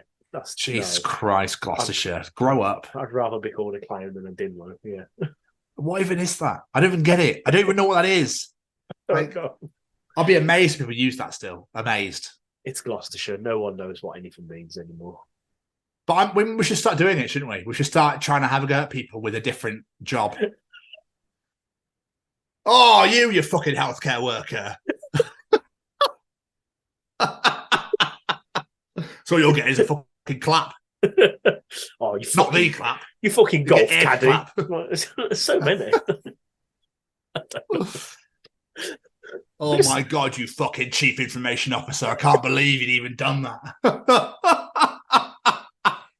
You are such a financial support worker. It's ridiculous. Get out of here. Oh, let's bring them in. Let's just confuse people and just start calling them random job titles. I like it. It's like swapping the swear words around that I mentioned a few weeks ago. You piece of fuck.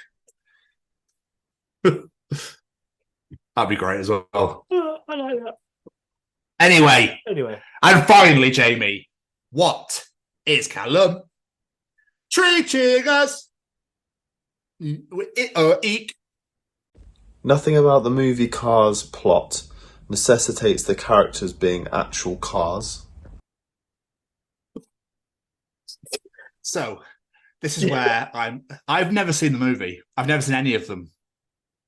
He's fucking right, though. Apart from him being a racing in a car at the start of it, because obviously he's in the car. Yeah, there isn't. It's been a while since I've watched Cars. Memory serves, he basically gets stuck in a random roadside village somewhere because he's broke down and he can't get out. Yeah, isn't there a truck? That's not a car. Yeah, there is a Mater. Mater's great. But it could easily just be a man who has a car whose car has broken down. You do need to have said car in story, but it doesn't need to be a car. The main character doesn't need to be a car. You could just walk back and they'll get a bus if it was a person. Yeah. I think that kind of takes away the concept of it being a broken down car because it's broken down. It can't go anywhere. Yeah, if it was a human being, be like, cool, let's get the bus then. I'll just get back on. I don't know. Maybe it's in the middle of nowhere and everyone's forgotten where it exists. It's been a long time since I've watched Cars. But are there like 3 of them as well? Yeah, I've only ever seen the first one. I think there's a Planes one as well, spin-off. Never seen that. There we are. That's why it's nuts. I had a meeting with one of my delegates on yesterday in Holland, and he was talking about how he took his daughter to see Trolls 3, and he was like, "Oh, I actually enjoyed it. I didn't fall asleep at all." And I was like, "Oh, they will bleed any franchise. They'll bleed any franchise they can't they?" He went, "Yeah." Like, oh, okay, cool. So obviously it's that. So let's move on, shall we? Trolls 3 was great. I took a leave to see that. Trolls 3 was great. A lot in Trolls. Apparently, NSYNC returning it or something. Yeah. Because one of the main characters is Justin Timberlake, and in it, his brothers are a boy band. It's in the trailer. I'm not giving anything away. So the song they sing as a boy band is actually NSYNC doing the song. That's cool. Fucking brilliant. Yeah, it's weird. I how all of a sudden all these bands want to make a comeback, the S Club and that sort of thing. Like they're coming out of nowhere to make comebacks. I'm guessing it's running out of money. Is my it's exactly what it is. Is what they've gone. Oh shit! We probably should have continued this on and not had this beef when we were 20 because we could have made a really decent career out of this. Yeah. But yeah, so I'm really sorry to shit all over this, Callum, but I've never seen the film, so I can't actually make any jokes about it because I'm sure it's been a while. I think he might be right though. From recollection, I think he might be right on that one. I mean, he's a rewatch. I've got fuck all else to do all the time. I might as well watch all the Cars movies. Why not? You should catch up with Daddy. That's what you should do. That's one every week. It's fucking it's absolutely amazing at the moment. Absolutely amazing. But anyway, Callum, thank you so much once again. Sorry to have butchered and killed that last one. My apologies. I should get up to date on my pop culture and start watching a few more kids' films. I was going to say, start watching more Disney films. Anyway, I know how to follow this, Jamie. You do. It's time for Tom's Journal.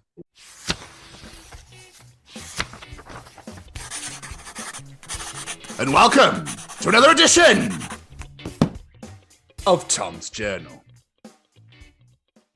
Jamie, yes, sir. We're going to start off with a list of how you know you've truly angered a British person. So this is for all you people that are not British and they're the Americans and everyone listens to us. This is how you know you've truly annoyed us. Take notes. 1, they beg for your pardon. Number 2, they write you a strongly worded letter or email. Number 3, they mutter, charming. Number 4, they say, you're welcome, which you can only hear because they've waited for you to walk away a little bit first. Number 5, they tut. Number 6, they say, and then pause before saying, excuse me. 7, they say, well, that was uncalled for. Number 8, they say, honestly, it's fine. Number 9, their email sign-off goes from kind regards to simply regards. Or number 10, they say nothing at all for 3 years, then bring it up at Christmas dinner. Apart from tutting, because I fucking hate tutting, I hate the noise, I do all of those. I can't even deny it. Apart from maybe the Christmas dinner one. I don't know, my memory's that good. If someone annoys my email, I'm always really nice. So if someone's like an absolute prick to me over email, I'm always like, not a problem. Hope you have an absolutely amazing Tuesday. Enjoy yourself. Kind regards. See you next Tuesday. Bye. Sometimes, James, I absolutely shock myself with the smart stuff I say and do. Then there are times when I try and get out of the car with my seatbelt on. I'm amazed I've never done that. I know myself well enough to know I'm amazed I've never done that. I'm amazed you've never done that. I'm going to do it now. I fucking said this. I just know it. Yeah, probably. Yeah. On the wrong side of your neck as well. Yeah. Jinx myself. So people laugh so much about how cats love boxes. But if there was suddenly a box bigger than you in your living room, you'd probably get in it too. We've all done it. Come on, we've all done it. We love getting in a box. Love it. Hell's here. You've got to get in a box. Another British people entry. British people walking around. Oh, pardon me. Sorry. No, after you. Thank you. Sorry. British people driving around. There's enough room for both of us there to squeeze that gap. So why the fuck did you stop giving way to me, you absolute bellend? I messed it up because I still don't know my words. The amount of times I had to turn to Becky, especially on the motor, I'm like, you know he can't hear you, right? Like, you're just swearing at nothing. He can't hear you. You know what, right? If I woke up tomorrow as a horse, the first thing I'd do is eat a whole apple with the core in one bite. I bet it'd be really nice. Then I'd just kick whoever's behind me.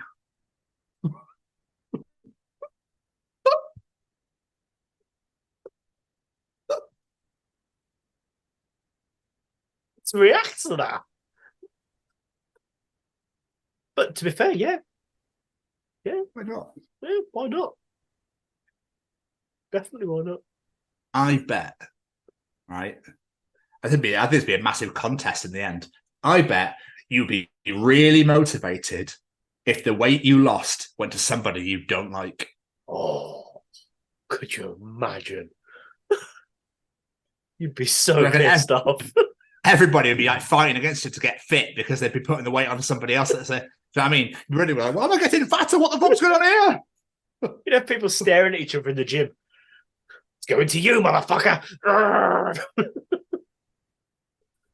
In biology, measuring reptile and amphibian length is typically done snout to vent, meaning tip of the nostril to the cloaca. I propose that we rename this from Booper to Pooper. Thank you for your time.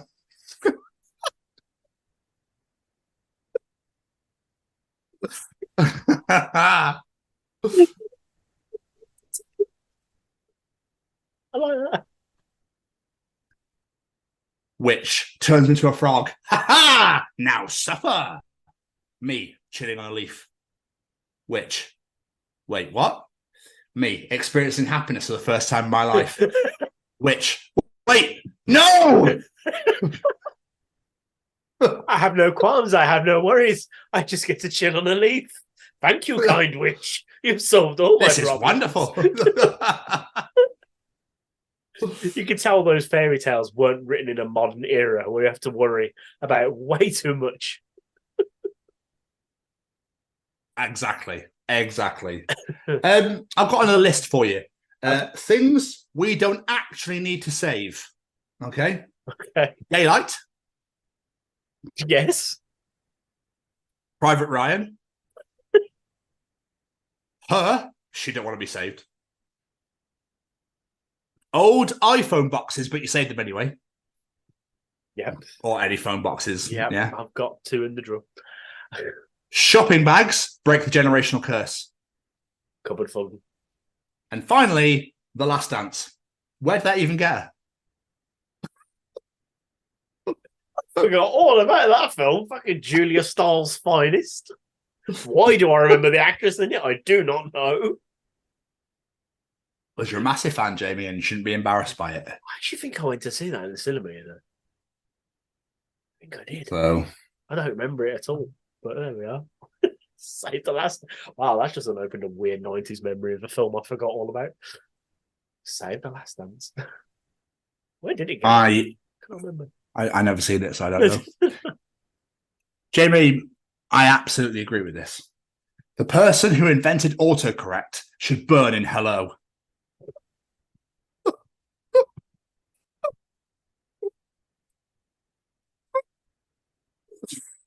I agree with this because, well, I'm a bit on the fence on this one because sometimes they have saved my ass and then other times they've made me look like a twat. So, yes, I agree. Just get someone else to look after it because this guy's an idiot. I am going to give you a couple more. Okay. Please do not join in with me. Okay, on this next one. Okay. So, this is how much I love to shit on your city. Here we go. Oh, here we go. Birmingham be like, to the left. Take a detour, y'all. Road closed this time. Right lane's too closed. Left lane's too closed. Freeze! Everybody traffic jam.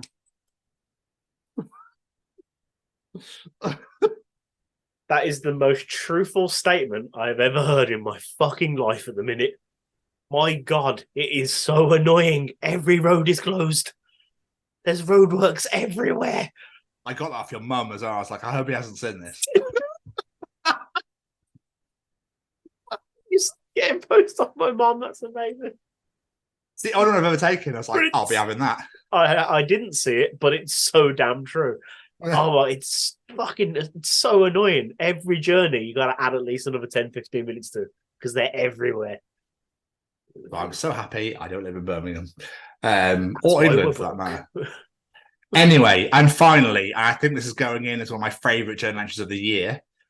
It turns out, Jay, if you go caroling, it has to be Christmas songs because your neighbours will call the cops if you sing Freak on a Leash by Korn.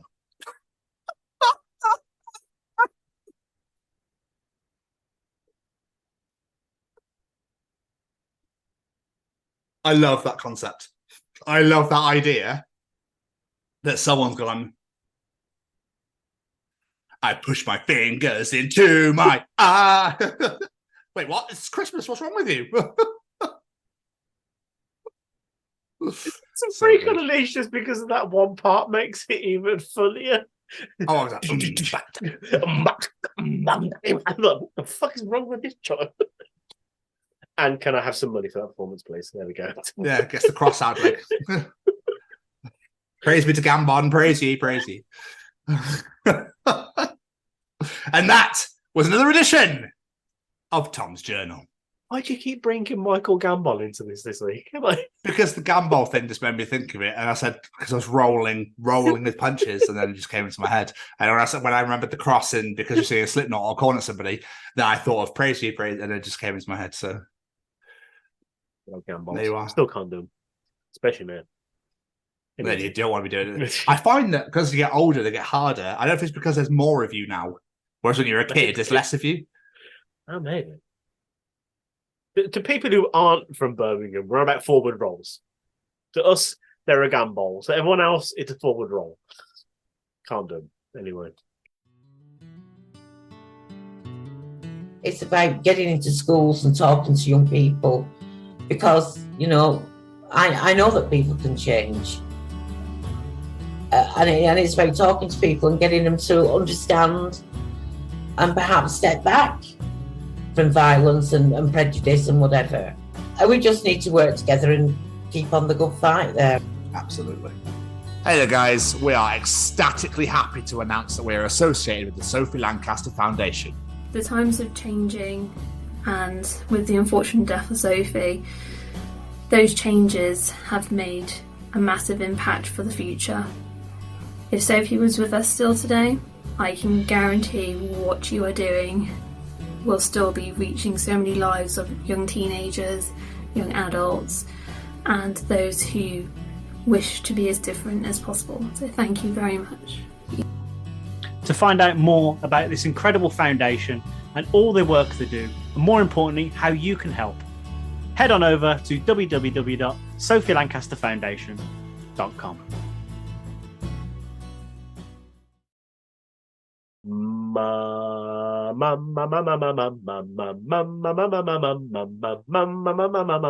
Mr. Stevens. Too fucking early, mate. Too early. Oh, I agree. Still in November. I agree. Fucking hell, fire. Jimmy. Jimmy. Jimmy, Jimmy, Jimmy, Jimmy. Jimmy, Jimmy, Jimmy, Jimmy, Jimmy. Jimmy, Jimmy, Jimmy, Jimmy, Jimmy. Jimmy, Jimmy, Jimmy, no, Jimmy. Jamie. Jimmy, Jimmy, Jimmy, Jimmy, Jimmy. Jamie. Jimmy, Jimmy, Jimmy, Jimmy, Jamie. Jamie. Jimmy, Jimmy, Jimmy, Jamie. J. Me. J. Me. Jamie. That might be my favourite one you've ever done. Actually, because you made me jump when you first started it.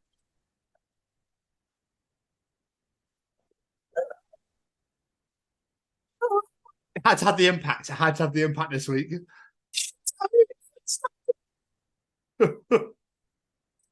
It's audience participation time. Participate, bitch. Participate, bitch.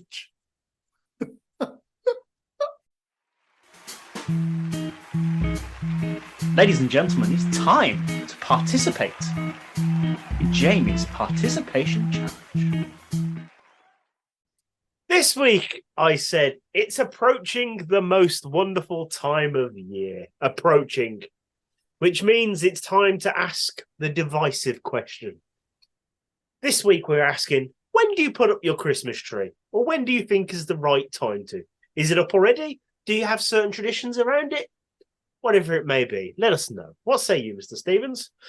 Mine would be never. If I can help it, but Keris is really trying to get it up now, and I'm just like, no. I would, if I had to put it up, it would go up Christmas Eve night and come down Boxing Day morning if it really had to. But I don't know if it's me. I don't know if I'm just wired this way. Decorating the house for a week or two makes no sense to me. I don't get it. Do you know what I mean? It's like, oh, you're obviously not in a spirit. Like, no, I just don't see the point in putting things up that you just have to take down again. What's the point in that? I'm wasting money on it. I don't get it. Exactly. This is the way I'm wired. I'm not a Scrooge. I just don't see the point. But Karis is the complete opposite. It's like, let's go down my favorite aisle. I'm like, have we not? So yeah, that's just me though. I don't mind the tree. The tree's fine. It's part of Christmas Day. You have the presents under the tree. I'm fine with the tree. It's all the other bullshit around the house that does mine. And people that decorate the outside of their houses so you could see it on fucking planets. Why? You can't see that. It's outside your house. If they go all out and really make it like, do you know how it like works to music and stuff? That's fucking cool. And that's fine. But yeah, I just don't see the point. But you said trees, though, not other decorations. No. I go with everything. So I'm just making a point, though. But yeah, no. But yeah. Anyway, personally, I'll say the start of December. I guess. Like I said, I love the idea of someone on Mars being like, Sheila, fucking hell, he's got Christmas lights on already. Probably could. Have you seen State of UK? Fucking look at it. It's like a fucking ball on its own. Look at State of that. It's like the whole of UK is lighting up. America's the same, but Russia, there's nothing. It's cold and dark. You're fine though, weirdly. All these houses that have all these fucking lights outside the house, I never see people putting them up. That's a good point, actually. You see them up and you see them on. I never see people putting them up. Never gone past anyone's house as they're putting them up. They just I love the idea of it. It's like Mission Impossible. Din, din, din, din, din, din, din, din. And when people appear, they hide behind their like walls or fence or something. Like, it's now. I've noticed this years ago, and it's now got to the point around this time of year. I start looking out for it when we're on journeys. I'm like, I'm going to catch a bastard doing it because I've never seen it. Maybe one day. Anyway, let's get some audience answers. First off, we have our friend Ben Garbett from Absolute Bedlam Podcast. He said the 6th of December. I was like, that's a really random date. He said, yeah, it just came to me in a dream. Fair enough, Ben. Okay, yeah. Fair enough. Mackenzie Kell says the first weekend in and around December. Yeah, okay, we'll go with that. Start of December. Our friends at Dead Happy got involved. You can only imagine. It's Dead Happy.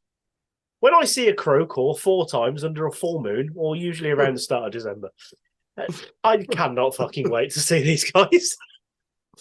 Oh, so good. They are wonderful.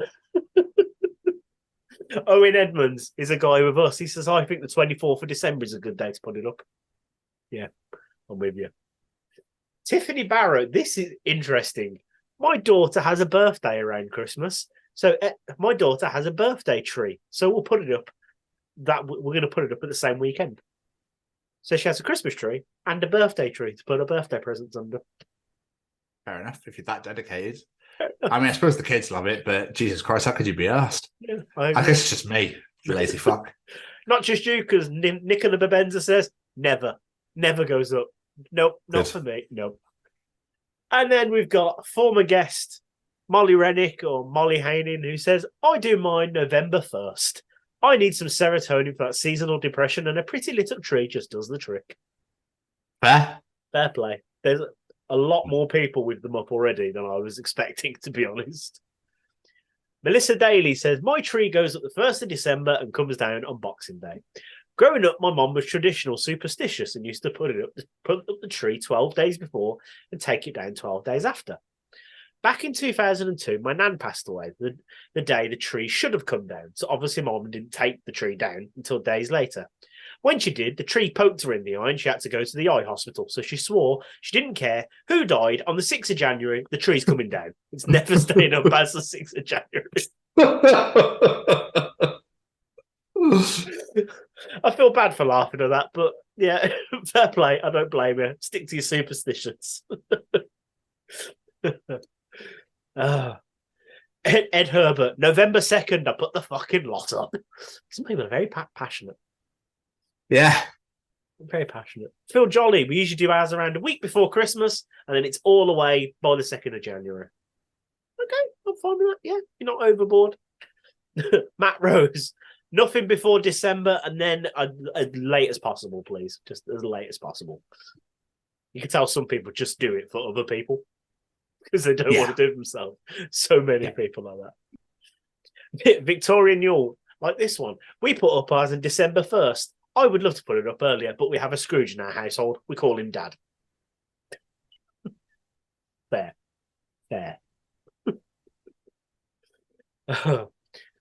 Becky Westwood says, as soon as my husband goes in the loft and gets the stuff out, the sooner the better. It's going to be December soon, so I'm going to start nagging. You'll be waiting as long as fucking possible. Proud of you. I've got a bad neck. I ain't lifting Christmas shit out of the loft. Anyway, Amy Mousey says, not before December. We usually put ours up fairly early in December, though, to maximise the enjoyment. No real traditions, just presents under the tree. Here's another question which I've never understood as well. Especially if you've got small kids in the house, why do people put presents under the tree? Aren't we supposed to have the illusion of Santa puts the presents under the tree? Never understood that one. Never understood that one. Terrace Mansfield gets involved. She says, now! She wants them up now. Nope. She will also be waiting. I've told her the more she goes on about it, the later it gets. That's exactly what the point I'm there, she saying. keeps going on, it won't go up at all. So if you want to bark orders at me, you'll just have to wait longer, won't you? That's why she done it this way. She got me to bark the orders, hoping it would be different. Well, it's longer now, isn't it? So Martin Skerritt, get that tree erected immediately.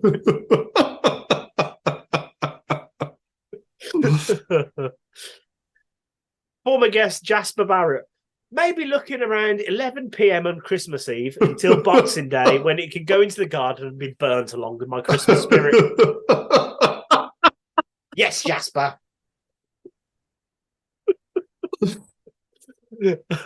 Couple more for you. Steve Kenny says, we're very traditional in our house, 12 days before and take it down 12 days after. That does seem to be the tradition. I've never done that. Mine's always been, have we got time? Can I be asked? What shift am I working? That's generally how mine's working. And last but not least, Kirsty Bose, however you pronounce it. Depends on when anyone can be asked going to the loft to get the stuff. I don't know how anyone is so organised. It could be the beginning of December or 2 days before Christmas. There's no saying, and that's the vibe we grew up with. That is exactly how Christmas should be done. Whenever the fuck we can be asked. Absolutely phenomenal. I love it. I love it. Thank you to absolutely everybody once again who participated in Jamie's participation challenge. It's massively appreciated. For everyone that gets involved on the weekly, or if you get involved every now and again, it's still massively appreciated. So thank you so much. If you enjoy Jamie's participation challenge, Tom's Journal, Callum's Treachings, the absolute fucking who knows what it is, and the interview at the beginning, then you'll enjoy the other 109 editions of Chronicles of Podcast, wherever you get your podcast from. It'll be Spotify, Google, Apple, Good Pods, Heart Radio, Radio One, I don't know. Wherever we are, we're everywhere. So any podcast website, you'll find us on there, the Chronicles of Podcast at TCO Pod. You can also come over to YouTube. Please come over to YouTube. Search for the Chronicles of Podcast at TCO Pod. Subscribe. Hit that subscribe button. It would mean everything to us. We'd really appreciate it. We are 3 away from 300. And in concept of YouTube, I know that's not a massive number, but to us, that's huge. And it would be massively appreciated. So please hit that subscribe button. Hit that bell to get notified when new videos are released. And comment to your heart's content. What you can find on YouTube is pretty much everything. So all of our shows are on there. All of our interviews are on there. All of our hashtag WBW Wayback Wednesdays, which are all of our previous interviews from our previous channel, all on there as well. Our Bloodstock interviews from 2022 and 2023, all available for you, along with the Bloodstock Sophie Lancaster vlogs from 2022 and 2023 on there for you to enjoy as well. The Dublin Crust vlog is on there. A massive happy 40th birthday to former guest Baz Black, who obviously who has been making waves with that first 4 weeks of Dublin Crust. You need to see it. It's in the UK soon. You need to see this movie. It's unbelievable. We have our 2023 2000 Trees interviews as well. All there for you to enjoy. Have I missed anything, Jay, off YouTube? I don't think I have I? Not for you. Covered everything, my friend. No. Okay, excellent. Perfect. Obviously, with our festivals to come next year, we're very excited once again to be back out on the road. Come and see us next Wednesday, 22nd, at Subside of Birmingham. Free entry. It's going to be great from 5 p.m. It's going to be unbelievable. You can also find us on Facebook at the Chronicles of Podcast. Make sure you come and like the page, share it with everyone, put memes, gifs, say hello, whatever you want to do. That's where you can find us on there. But because I've been waffling, I was totally forgotten, Jamie. Where else can you find us? You can find us streaming No Windows, No Doors off the brand new MC Lars and Schaffer The Darklord EP. Out right now. Awesome. Or on our Twitter /X at TCO Pod. And whilst you're streaming No Windows, No Doors by MC Lars and Schaffer The Darklord on Spotify right now, and on our Twitter /X, where else could you find us? Just getting on with it. Just come on, just crack on, you stupid events manager. That took me a second.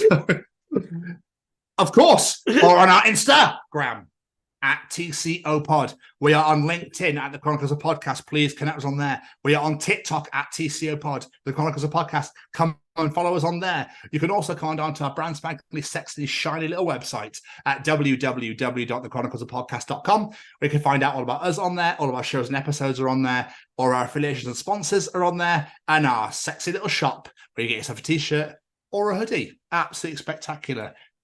So let's just recap there quickly. YouTube, subscribe to us at the Chronicles of Podcast, or come and follow us on all social media at TCO Pod to keep up to date with all the latest news and interviews. And now over to my co-host, Jamie. Before we get out of here, let's say a massive thank you to a few of our friends. Every single piece of music that you hear on this show is brought to you by one man. That one very singular man is Mr. Singer-Songwriter Extraordinaire, Matt Roberts. Go follow him on all the social medias at Matt Roberts Music. Go check him out on Spotify, YouTube, wherever you get your music from. Go check out his incredible back catalogue, his latest single, Rat Race, our theme song, Once in a Lifetime. He's got some incredible music on there. Just go enjoy it all. Just sink it all in. It's absolutely incredible. We cannot wait for Matt to release more music for you to enjoy. But again, a massive thank you to Matt for giving us your beautiful music, sir. And of course, we have to say a massive thank you to Mr. Braden Barry and his Stay Cozy Clothing. Head on over to www.staycozyclothing.com or download the smartphone app. Take a look on there and see what you like the look of. It could be that t-shirt that Mr. Stevens is wearing. It could be that cap that Mr. Stevens is wearing. It could be that hoodie that I was wearing last week. It could be whatever you like the look of. Have a look on there. Hoodies, trousers, t-shirts, some all beautiful forms of garments for you to enjoy. You can also pick up a vinyl copy of Braden's most recent album, Beneath the Roses, whatever it may be. Add it to your checkout and enter that discount code, The Chronicles, and get yourself 10% off your order. And of course, we've got a hand up. And also, on the release of this episode, we want to wish Braden a massive happy 29th birthday for tomorrow. His birthday is on Saturday. I just want to wish him a massive happy birthday from us here at the Chronicles of Podcast, friend of the show. We love you fucking dearly, and thank you for everything that you've done for us. Absolutely. And if you want to say a big happy birthday to Mr. Barry, make sure not only are you supporting him with his Stay Cozy Clothing, make sure you're supporting Say We Can Fly, his wonderful musical endeavors. Go make out you're supporting Farlight. We cannot wait to see this movie. It looks absolutely phenomenal. So make sure you're checking that out and see how you can help support that project. And last but not least, we have to say a massive thank you to the Sophie Lancaster Foundation. They are stamping out prejudice, hatred, and intolerance everywhere. And I mean everywhere. The best way you can support us in the upcoming week is coming to Birmingham next Wednesday. Subside, November 22nd, 5 p.m. We'll be there. 4 incredible bands will be there. Second Cities, Tooth and Dagger, Dead Happy, Recall the Remains. Let's raise as much awareness, raise as much money, and make as much noise as we can for Sophie and Sylvia. It would mean the absolute world for you to join us. If you cannot, we'll post links to our Just Giving page all over the social medias. If you cannot be there, please just share the event. If you know people in the Birmingham area, let them know, because it's going to be an absolutely incredible event. A massive thank you to everyone that has checked out our Bloodstock vlog from this year. The feedback we have had has been absolutely phenomenal. It means the absolute world to us. But as I say every week, If you know people who might not possibly be aware of Sophie's story, head on over to sophielancasterfoundation.com, share that out there and get people familiar with that story, because that mission and that aim will never change. And last and not least, a massive thank you to my wonderful co-host. Thank you very much, mate. Appreciate you massively, as always, while you slowly and quietly die. Please don't, if that's okay. I'd really appreciate if you didn't. I'd rather you be here for, the future, so we can create more episodes and more editions for people to enjoy. The fact I got through that without coughing my guts up, I was quite impressed. There we are. Yeah, good work, good work. So yes, please do come and see us next Wednesday at Subside, 5 p.m. from 5 p.m. in Birmingham. It's free entry. It'd be great to have you there. Come and enjoy the traditional yearly show with us. It'd be great to see your gorgeous faces. Put it that way. But see us. A massive, massive thank you to MC Lars and Schaffer the Darklord. Happy birthday, Schaffer, as well for today. It's another big birthday. All the birthdays going on. I know. Baz today, Schaffer today, TikTok Jesus today. It's absolutely nuts. So big, big happy birthday to all three of you. Schaffer, Lars, thank you so much for coming on the show. It was so great to talk to you. We had so much fun. And we wish you all the best with your album when it comes out at the start of next year. And Jamie, another absolutely wonderful edition, my friend. Another wonderful edition indeed. Very much enjoyed. It's great. Love doing these. But you're in for an absolute treat, guys, because as for this week, we will see you all next week for the Chronicles of Lash LaRue. Oh, it's a special one, boys and girls. Goodbye, everybody. Bye.